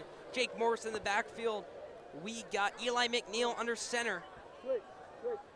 Eli McNeil hands it off. Jake Morrison up the middle with a nice gain of 5. It's going to bring up a 2nd and 5 for the Lancers. The O-line just doing their part, moving the men up front. working hard in the trenches. I think that if they keep getting it to Morrison the rest of this quarter, I think that might be wraps for the Nighthawks. I mean, the O-line really started to dominate in the front. I mean, 92 rushing yards a game? Yeah. That's some big numbers. That's some Mason Walsh numbers. Like, he literally was averaging 90 yards a game on the ground. Jake Morrison filling his spot. The senior, the captain. We got 4 wide receivers out there, 3 stacked up on your left-hand side. Connor Hawk, top of your screen. Eli McNeil in shotgun. 2nd and 5. Morrison on his left-hand side. Looks like it's going to be offsides from Barnett, number 7. Saw him jump on that bottom screen. Looks like it's going to be a first down maybe for the Lancers. And put him 1st and goal. Lots of penalties tonight. Costly play there. Yeah. I mean, that was our chance for a little deep ball, you know, like that corner. I don't know if they're, I can see 2 runs here, touchdown.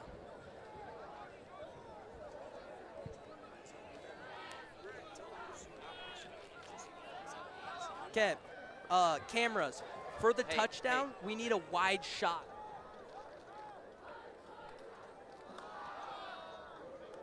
Back. Touchdown, Jake Morrison.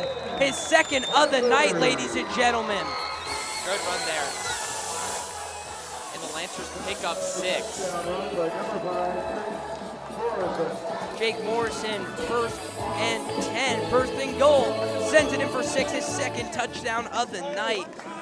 He has 7 on the year now. Leads the team with Connor Hawk right behind him at 3. Tyler Pursoon back to kick. Boy, the 28-10 is looking pretty nice right now. Wow, what a call by me. And he missed a field goal. Like, dude, if they don't score, it would have been 28-10. I don't know what I was thinking with mine. Lancers, though, dominant drive in dominant fashion. Moves the chains all the way down the field, but with definitely big help from the defense, giving them great field position. I mean, they didn't really move the chains that much. They started off in Nighthawks territory. Yeah, the offense really moving the rock well right now. Well, Del Norte seems they can't get anything going. I want no touchback here, and I want someone to lay the boom on someone. I want a hit stick fumble, recover touchdown. Get down the field and hit someone. I wouldn't mind a Tyler hit stick fumble. That would be good. That would be generational football. Really would. 10:45 left in this 4th quarter. Lancers lead 28-9. Tyler Pursoon back to kick it away to the Nighthawks. I have a feeling we might be getting another touchback though, but I would not mind another boomstick. That would be sweet. I mean, he definitely wants the touchback. I don't think this is going to get there, ladies and gentlemen. It does not look like he is. Not going to get there. Give me a hit. Give me a hit. Swarm of Lancers, and they are going to set up where they would have if it was a touchback around that 20-yard line, 21-yard line. The Nighthawks and Diesel Taylor are going to go out there and show them what they have still left in the tank. I mean, they started off hot. Just like Palos Verdes, actually. Yeah. Started off great drive to start. Really getting worn down as the game goes on. Yeah, I mean, our defense, Coach Pub said, we are a deep water team. Once you go past that shallow zone, the defense starts floating and the offense starts sinking for the other team. That's been the case once again tonight. Yeah, I kind of butchered that, ladies and gentlemen. But yeah. Got 4 wide here. We got Ramoji on the right-hand side of Taylor. Taylor in shotgun. 4 wide receivers out there. Steps back. Looks like he's just going to chuck the ball it up. What Good a catch. defense there from Cal McFarland. Just don't test him. Like, see his number? That's number 25. Richard Sherman. Don't you ever test me. Wow. I mean, that was a great defense from Cal McFarland, but a great catch from Braxton Jones. Wow. Back shoulder. I actually think I just heard Cal McFarland say, don't you ever talk about me. Don't try me with a sorry receiver like Jones. You can tell he's a little frustrated after I don't know. that one. I kind of just heard a little Richard Sherman quote in there. I may have heard it too. Yeah, I think I heard it too. Hot mic up there? Oh, another flag. Penalty. What a clean game of football. Nick Barnett What's going Might on? be having to set up the Gassers post-game here. Oh, this is one, very sloppy. this one's on the Lancers. It's on the Lancers, but still. Just a lot of penalties both ways. Wow. Rough night. Sloppy is right. It's All going to good bring though. up a 1st and 5 for the Nighthawks as we hit that 10-minute mark left in this one. I want to see Diesel Taylor test it once again and just get a pick to the house. I mean, as we've seen, he cannot get it very far, so I don't know. I want to see something here. Come on, boy. Let's go. Diesel Taylor back in shotgun. 2 wide receiver bottom of your screen, 2 on the top. Steps back, slings it over, high ball there. Oh, almost picked off by Ethan Meyerhoff. Overthrown there to Braxton Jones once again. Diesel Taylor might be in the hot seat after this one. Yeah, he's looking a little rough tonight. A little rough is an understatement. I didn't really see I much go thought we were through. about to see a good game out of him. We just haven't. Yeah, I don't know. I mean, if you look at his stats coming to this, 4 touchdowns, 2 INTs, not too productive. No. Barely hitting that 50% completion mark. I don't know. Questionable. Questionable. Brings up a 2nd and 5 for the Nighthawks in Lancer territory. Bottom of your screen, Callum McFarland, key matchup against Jones. Diesel Taylor steps back. Looks like he's going to keep it. Oh, no. Gets crushed by a Sean and Colton in the backfield. Sean's been in the backfield tonight. Yes, and Having Colton himself a Thomas. Good night. Wreaking havoc.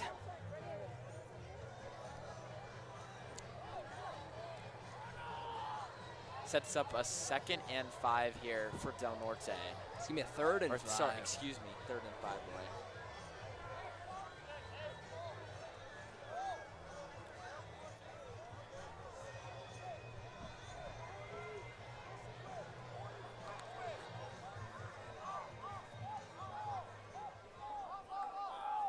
Anthony Taylor, key player to look at right here.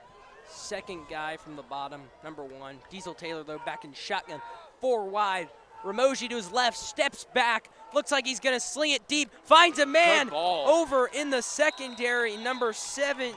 It's going to be Chase Jurgens with the completion and reception for 20. 1st down. Del Norte wanted a flag there. I did not really see anything going on there. This could be crucial for the spread. I mean, minus 13 and a half. This could be a bad beat. Oh, God. Oh, no. Drop the notes. Wow. Oh, no. We don't need it. We don't need it.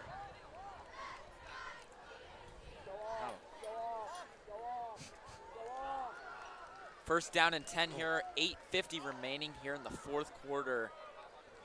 It's okay. It's okay. It's okay.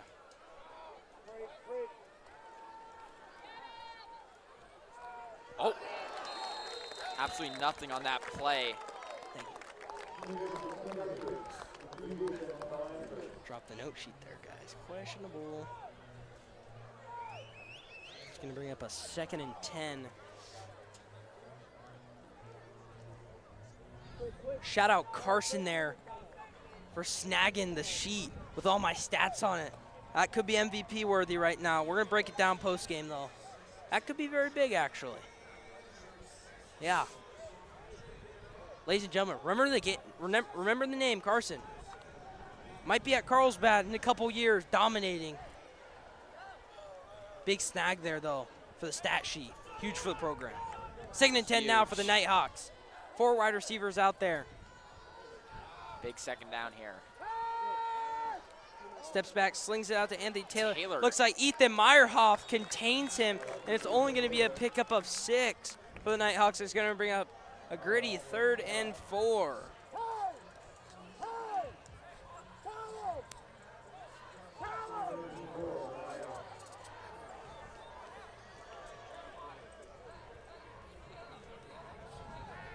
Big 3rd down here. 8:10 remaining.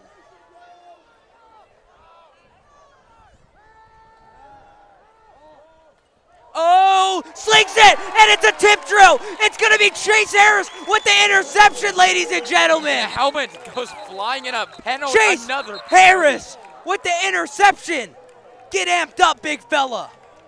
Let's get a replay on that, Roy. Yeah, can we check out a replay on that tip drill? It's going to be a forced hit there by Liam Wilcox. Ball intended to number 2. Chase Harris comes in there, and that ball was soaring for a minute. What a snag, though, there by the junior linebacker, Chase Harris. A little bit of a tester there from Diesel Taylor. Not too sure where he was going with that. I don't know. But a great pick from Chase Harris. Chase Harris coming back from a little bit of an ankle injury, missed that San Pasquale game. He's already showing why he's important on the field. Big play there. And the Lancers regain possession with 8 minutes left in this fourth quarter. Eli McNeil sends his team back out there to go finish what they've started. Roy, I feel a nice little drive here. Take some time off. We'll be the end of this one, and the Nighthawks will not be coming back. 100%. We got bottom of your screen, Ethan Meyerhoff. Top of your screen, Connor Hawk. Eli McNeil under center. It is going to be a handoff to Jake Morrison. Morrison has some grass in front of him, cuts back to the inside, and it's going to be a pickup of 20 for the Lancers, and that's going to be a first down. Great run there from Jake Morrison once again. He might be the MVP of the night. Yeah, he matched him and Hawk close. But yeah, him and Hawk, they might split the player of the game. Dude, those plays are really working well. Those runs to the outside, the wide receivers are blocking well. The scheme is really developing well on that outside, and the O-line's doing their job. 100%. I mean, every time Morrison has had that play on the outside, he's had green grass in front of him, and he's had chances to make things move. As Morrison subs out. I feel like this is the second game that we've broadcasted that once they start getting the run going, I mean, the whole offense just starts cooking preach it. out here. The run game starts going, everything starts flowing. Eli McNeil under center, same formation here. Looks like we have Jaden Linz in the backfield. Hand off to Jaden Linz. A lot of room in front of him. He sees a hole. He takes it. Will he go all the way? No, he will not. But that's going to be a pickup of around 45. Jaden Linz. First touch of the game. And he's going to take it almost the distance. The junior running back, Jaden Linz, hit that hole quick, and he never stopped. Yeah, first run of the game, have a big play right there. Great pickup. Now set up in Del Norte's territory. 6:30 remaining here in the fourth. Bottom of your screen, Ethan Meyerhoff. Top of your screen, got Connor Hawk. Eli McNeil under center once again. We got Jaden Linz in the backfield. It's going to be a play action. Eli McNeil rolls out left. Nobody yet decides to take it, and he's going to get a little bit of a late push out of bounds. Didn't really have anyone there. Boy, I want to see a Connor Hawk. I mean, he has to match him. I think him and Morrison are having a little bit of back and forth right now with player of the game. And it would be nice for a awkward 2.5 over. It'd be good for my spread as well. Probably should have taken the over, right? Yeah. I don't know. Gosh, if they don't score, I think they will. But if they don't score, what a call. 28-10. That was pretty close. Got pretty heavy set here. Got 2 tight ends, fullback and running back there. Top of your screen, Connor Hawk, 2nd and 8 for the Lancers. It's going to be a give to Carson Hinkle. Carson Hinkle with some room. He's going to break all the way, and he's going to take it all the way in for 6, ladies and gentlemen. Carson Hinkle, first ever varsity touchdown. Nobody's going to stop him. Look, gave me some beast mode-esque there. Wow. I mean, a broken tackle. 2 broken tackles. Hinkle takes it to the house for around a 25-yard run. He said, get off of me. There's germs on the ground. Get up. Come on. What a run. First varsity touchdown. He made it look effortless. 30. If the kick is good, it will be 35-9. Lancers. Carson Hinkle with a huge touchdown there for the Lancers. The run game just looking dominant. Talipsoon, kick away, and it is good. The Lancers make it 35-9. 6 minutes left in this fourth quarter. Yeah, Lancers playing great here in the second half. Looking good. Carson Hinkle now right back out on kickoff. What a dog, number 22.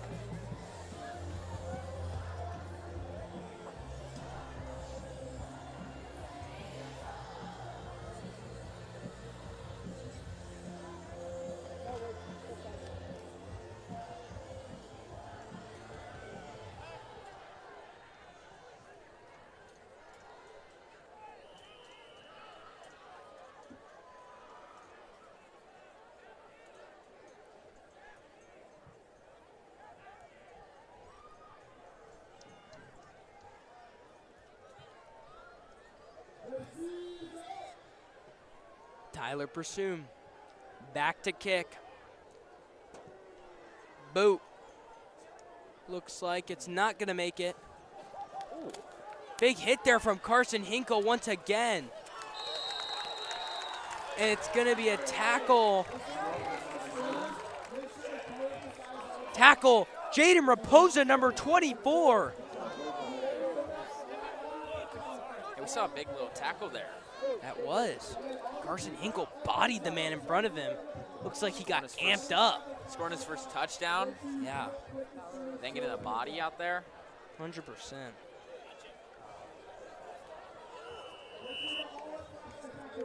Stay here.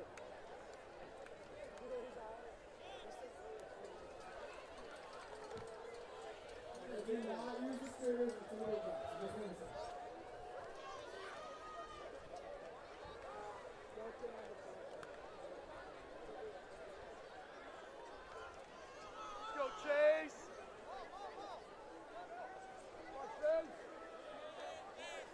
We got 4 wide here. Diesel Taylor slings it out to Anthony Taylor. Anthony Taylor with a good grab, stays on his feet. Looks like the defense is trying to rip the ball out, and that's going to be a first down, and the chains are going to be moving for the Nighthawks. I mean, Roy, what are your thoughts? Nick Barnett here, right? Your team's getting blown out, 4th quarter. What are you trying to get out of your team here late in the second half? If I'm Nick Barnett, if I'm a coach, I'm trying to not embarrass myself. I'm trying to still go out there, show some pride for the school, show some pride for the program, and just at least put up a little bit of a fight. Oh, and he slings it deep. Oh, out of reach there for number 2, Alec Walders. Good Chase defense. Harris says no fly zone, not today. I like it. I like how they tested it. I do. On a 1st and 10, it's not a bad spot. Sets up 2nd and 10 here for the Nighthawks. 5:26 remaining here in the second half.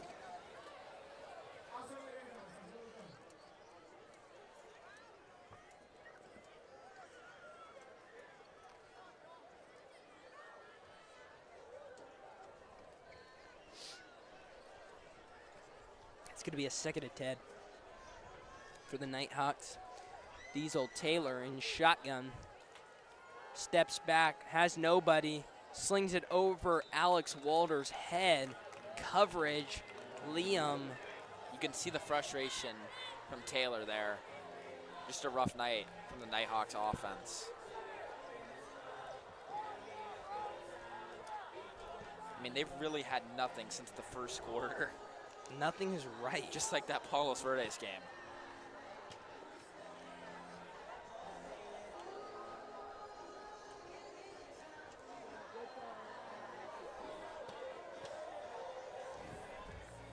Third and 10 here for the Nighthawks. I want to say I clean sweep today. Minus 13 and a half. Bang. Give me Morrison touchdown. Or give me Connor Hawk touchdown. Bang. Give me, I think, Morrison over 3 receptions. Bang. I mean, he got a lot of balls. Diesel Taylor steps back, lets it fly, and just another overthrown ball there. Intended for Joshua Thompson, absolutely nothing. Great Testing defense. Meyerhoff and Sky Schaefer. Not today. Yeah, Roy, the picks, they were good tonight from you. Not too sure about myself, but I took the under. Probably should have thought a little bit more about that. Looks like the punting unit is going to come out for the Nighthawks. And I don't think Eli McNeil is going to get back in this one. Helmet on, though. You never know. A lot of time left.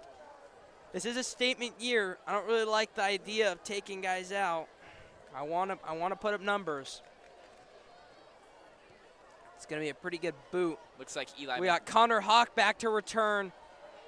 Jukes inside. Finds a little bit of a crease on the outside. Moves it up towards that 50. Let's see what quarterback heads out there. It looks like it's going to be Easter. Ashton Easter in Ashton the game. Easter, number 11, ladies and gentlemen. So no more Eli, done for the night. Eli McNeil What a night. Another strong outing. Very strong outing. 2 touchdowns, 0 interceptions. Definitely, I want to say, maybe crack that 200 yards. Yeah. Had a great game. Big offensive weeks in a row. Yeah, 3 weeks in a row. Sorry, yeah, 3 weeks in a row. Yeah, the home game stretch. I love it, ladies and gentlemen. Ashton Easter under center. Hands it off Carson Hinkle. Carson Hinkle tries to make a move. Finds only one. Brings up a 2nd and 9 for the Lancers. Well, I think if we take a look to next week, Carlsbad plays Ramona. I think they shouldn't have any problems with that game. I agree. I think Eli McNeil has another good game. I think Ramona, we've gotten comfortable though at home. We're going to be hitting on the bus. We're going to head over to Ramona, play on the road, week 5.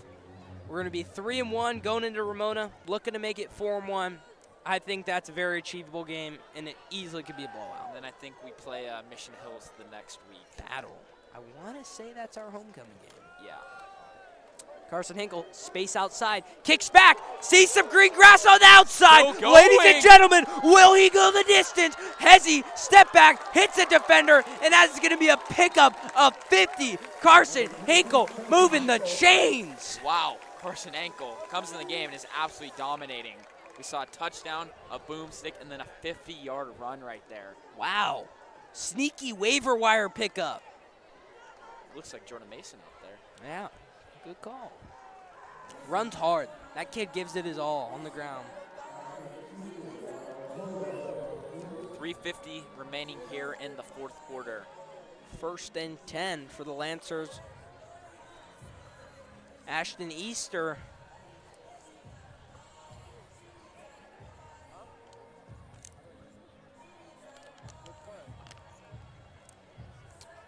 Bottom of your screen. Number 82. It's going to be Cohen Stofe. But it's going to be a handoff. Oh, Carson Hinkle bumps it outside. Oh my gosh, ladies and gentlemen. I thought he was going to say, get off of me. Excuse me, that was Jaden Linz. Almost the stiff arm. Jaden Linz also came in the game, having a big couple plays right there. Jaden Linz and Carson Hinkle, they run with some passion, ladies and gentlemen. 100%. I would not want to meet him at the A-gap. I mean, Carlsbad's just playing with some nice passion out there tonight. Energized. Just means more. Means more for the boys out there. That Del Norte sideline looking a little quiet. Yeah, very quiet. I mean, I would say that it might be time to start warming up the buses. It's been actually time for a while. We got Ashton like Easter right in shotgun. Jaden Linz on his left-hand side, 4 wide. It's going to be a give to Jaden Linz. Find some space. Big hit right there. And that's going to be a 1st down for the Lancers. No, it is not. Excuse me. It's going to bring up a 3rd and inches. As Jaden Linz comes off the field, looks like Rafa and Kean Riddle are going to be subbing in. Jaden Linz, though, round of applause from Luke and I. Yeah. Absolutely running with some heart out there and representing Carlsbad well. A great job.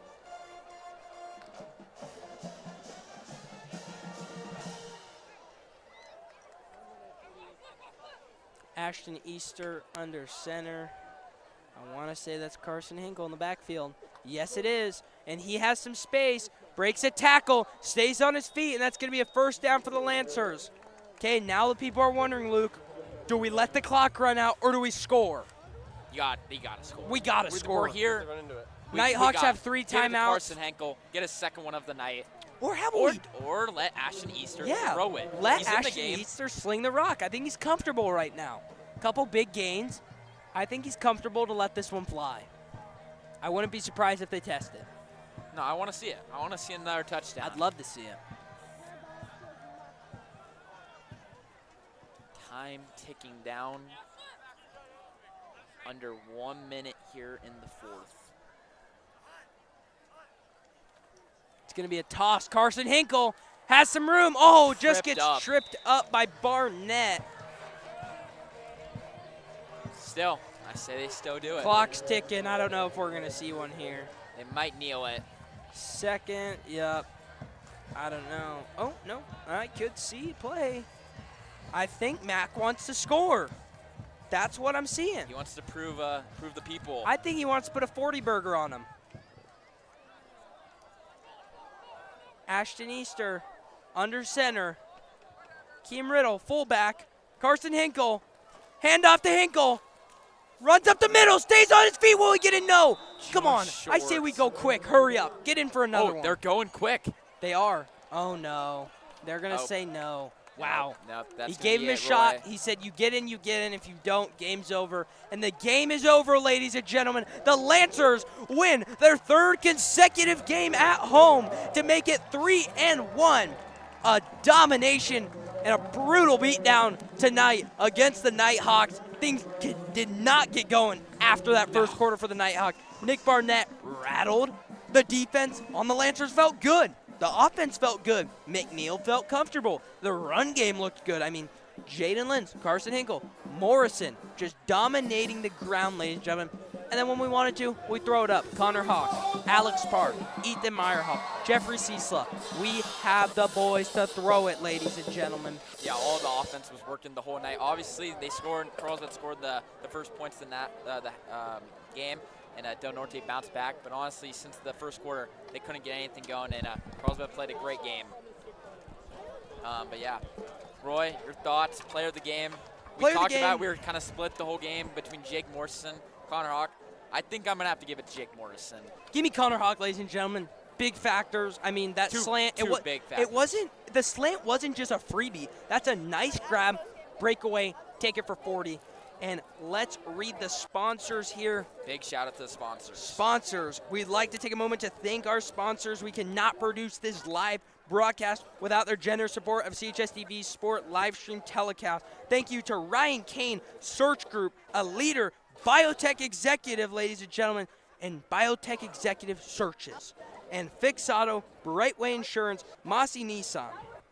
Yeah, all of our sponsors are featured on CHSTV's website at chstv.com, where you'll find links to their respective websites. Thank you guys very much. Thank you. And let's talk about play of the game. What's play of the game? Roy, I think I'm going to have to go to that ball to Connor Hawk in the end zone to put up 6. I mean, it was a big play. Like to see Eli take a deep ball right there. I mean, it was a fun night. That was a play. That ball, I mean, came back, grabbed it, yours, touchdown. I'm going to say same play. It's either going to be that or the slant to Connor Hawk, breakaway, gave me 6. Everything was clicking for the Lancers. Everything was clicking. The Lancers felt good. 3 weeks in a row. They've 3-0 at home. Solid. I mean, despite the opponents, we're playing good football, playing gritty football, and we're playing amazing team connection. Teamwork, that's the key, and that's what we're playing with right now. Teamwork's dialed in, ladies and gentlemen. Well, Roy. Okay, now let's break it down. Week 5, we're going to Ramona. Let's give our early score predictions. Okay, so tonight I obviously was wrong by a lot, so I'm going to try and say they're going to win the over on the road against Ramona. Score prediction, I'm going to go 49-10 Lancers. Ooh. Eli McNeil has another big night, 4 weeks in a row. That's going to have to be a big game. I think they have a big night. I think Max is going to send out the offense. I love it. Kill him. I hope so. First of all, let's break down Eli McNeil over 1.5 touchdown. Cha-ching. We go Jake Morrison over 3 receptions. Cha-ching. We go Connor Hawk, touchdown. Cha-ching. And then we go minus 13.5. Ladies and gentlemen, 4-4-4 sweep. Yeah, Roy had a much better night than me. Myself, score prediction, not close. I may have had the Eli McNeil over 2.5. He may have had 3, but I'm pretty sure he had 2. He had 2. I think he had 2. So, because the run game was working. I mean, 0 for 2. And let me give my Ramona take. Yeah, Ramona take. The offense is clicking. Eli McNeil and the offense and the defense are all coming together as a whole. Eli's getting some confidence. He's really playing free ball right now. Just really smooth. The defense is working. I think the defense is going to have a field day against Ramona. Give me 35-7 Lancers. We're going to force 4-1. And ladies and gentlemen, the Lancers come out top 3-0. The next time I think we will see you is at home. Homecoming against Mission Hills. In the storyline of that, Troy Hune was going to go to Carlsbad.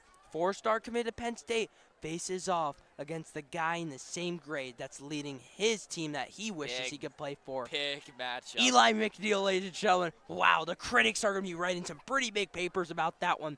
But that is it. Luke Schultz and I dialed in, and we want to give a thank you to everyone behind the scenes on the cameras. We got Mikey, we got Landon Miller, everyone, Avery Gallup on the sideline, everyone behind the scenes, Colton Gilly. We're dialed in, and we will be dialed in soon. Mission Hills, but next week, week 5, we're going to go dominate Ramona on the road, ladies and gentlemen. And now we're going to cue it over to Doubt Us, episode 4. Wait, before we send our doubts, any shout-outs before good we gotta call. we gotta get some good call. shout-outs. I always send it out to the grandparents, the link, 100%. Let's shout it out. Grandparents, Grandma, Kathy in Washington, you said you were going to tune in, and Grandma Patsy and all my family in Wisconsin, we're going to tune in. Love you guys, all the viewers. Now talk to me. Shout out Mom and Dad and my grandpa. We're hitting the links tomorrow. Wow, dialed in. Hopefully have a good round going. Where are you playing at? Palma Valley Country Club. Okay, what's the line? What's the line? Oh, I'm a new golfer. We're gonna break 100 on it. We might break 90. I love it. We're gonna have a great day out there. Okay, ladies and gentlemen, we're gonna queue up episode 4.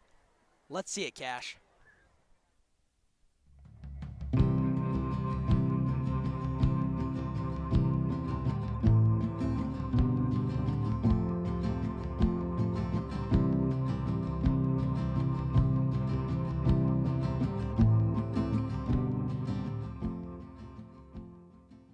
To open up the 2024 regular season, Carlsbad took on fellow Lancers where Coach Mack previously coached, Lakewood High School. My exes and me, we don't talk anymore. If we did, I think it would get pretty ugly. Carlsbad found themselves in a hole quick, down 13-0 in the second quarter. With Angel Ramos suffering a knee injury as well, it was going to get a lot tougher.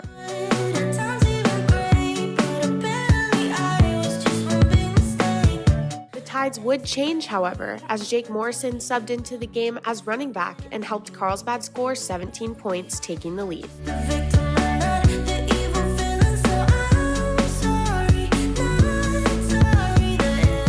That lead wouldn't last forever, though. Lakewood would storm back and score their 3rd touchdown of the night, going up 20-17.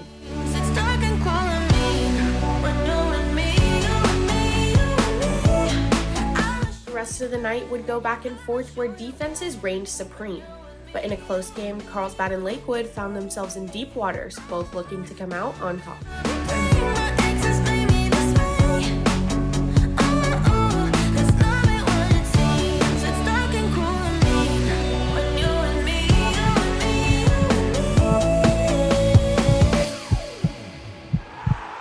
But in the end, a combination of turnovers and big plays resulted in Lakewood taking away the win in their home opener. It was back to the drawing board for Carlsbad and San Diego's quarterback whisperer.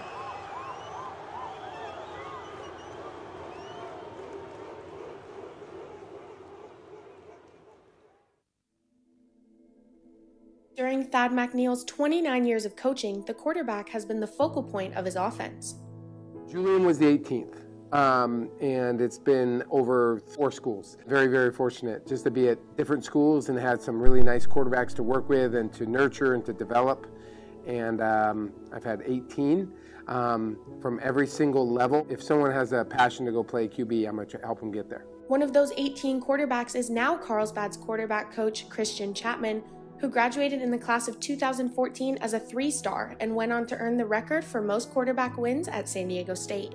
Coach Mack is known as the quarterback guru. He's had a lot of great guys. He really prepares you well. It's not just you as an athlete. He teaches you the X's and O's of football in general, and then he teaches you how to be a man and how to be a leader on the field. So I learned a lot from him, and now being able to work with him for so long, we have a good idea of the things we see on the field, the things we see in our quarterbacks, and we're on the same page with that. So we work well together and to help develop these young quarterbacks to try to be successful. Carlsbad has no senior quarterback on the roster, but junior Eli McNeil sports a larger than normal chip on his shoulder due to playing quarterback for his own father, who played quarterback himself at Carlsbad.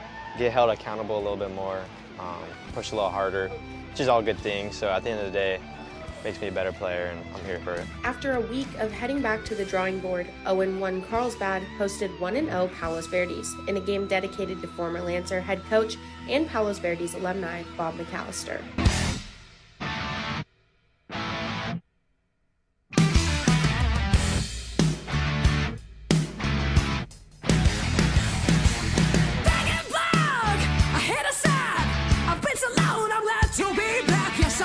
Carlsbad once again found themselves in a hole early. The Sea Kings drew first blood going up 7-0. And just like Lakewood, Carlsbad took advantage of a massive momentum swing.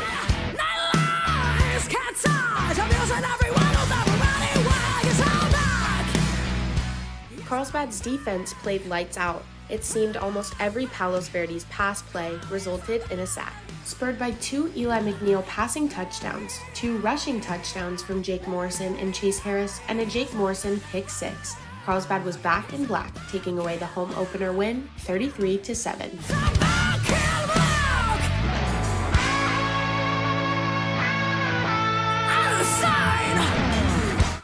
This game didn't come without a cost, however.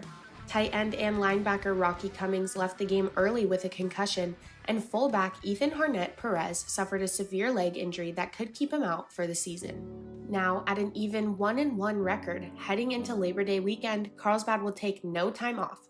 It's on to the next, and the Lancers will do their best to overcome any and all obstacles in their way.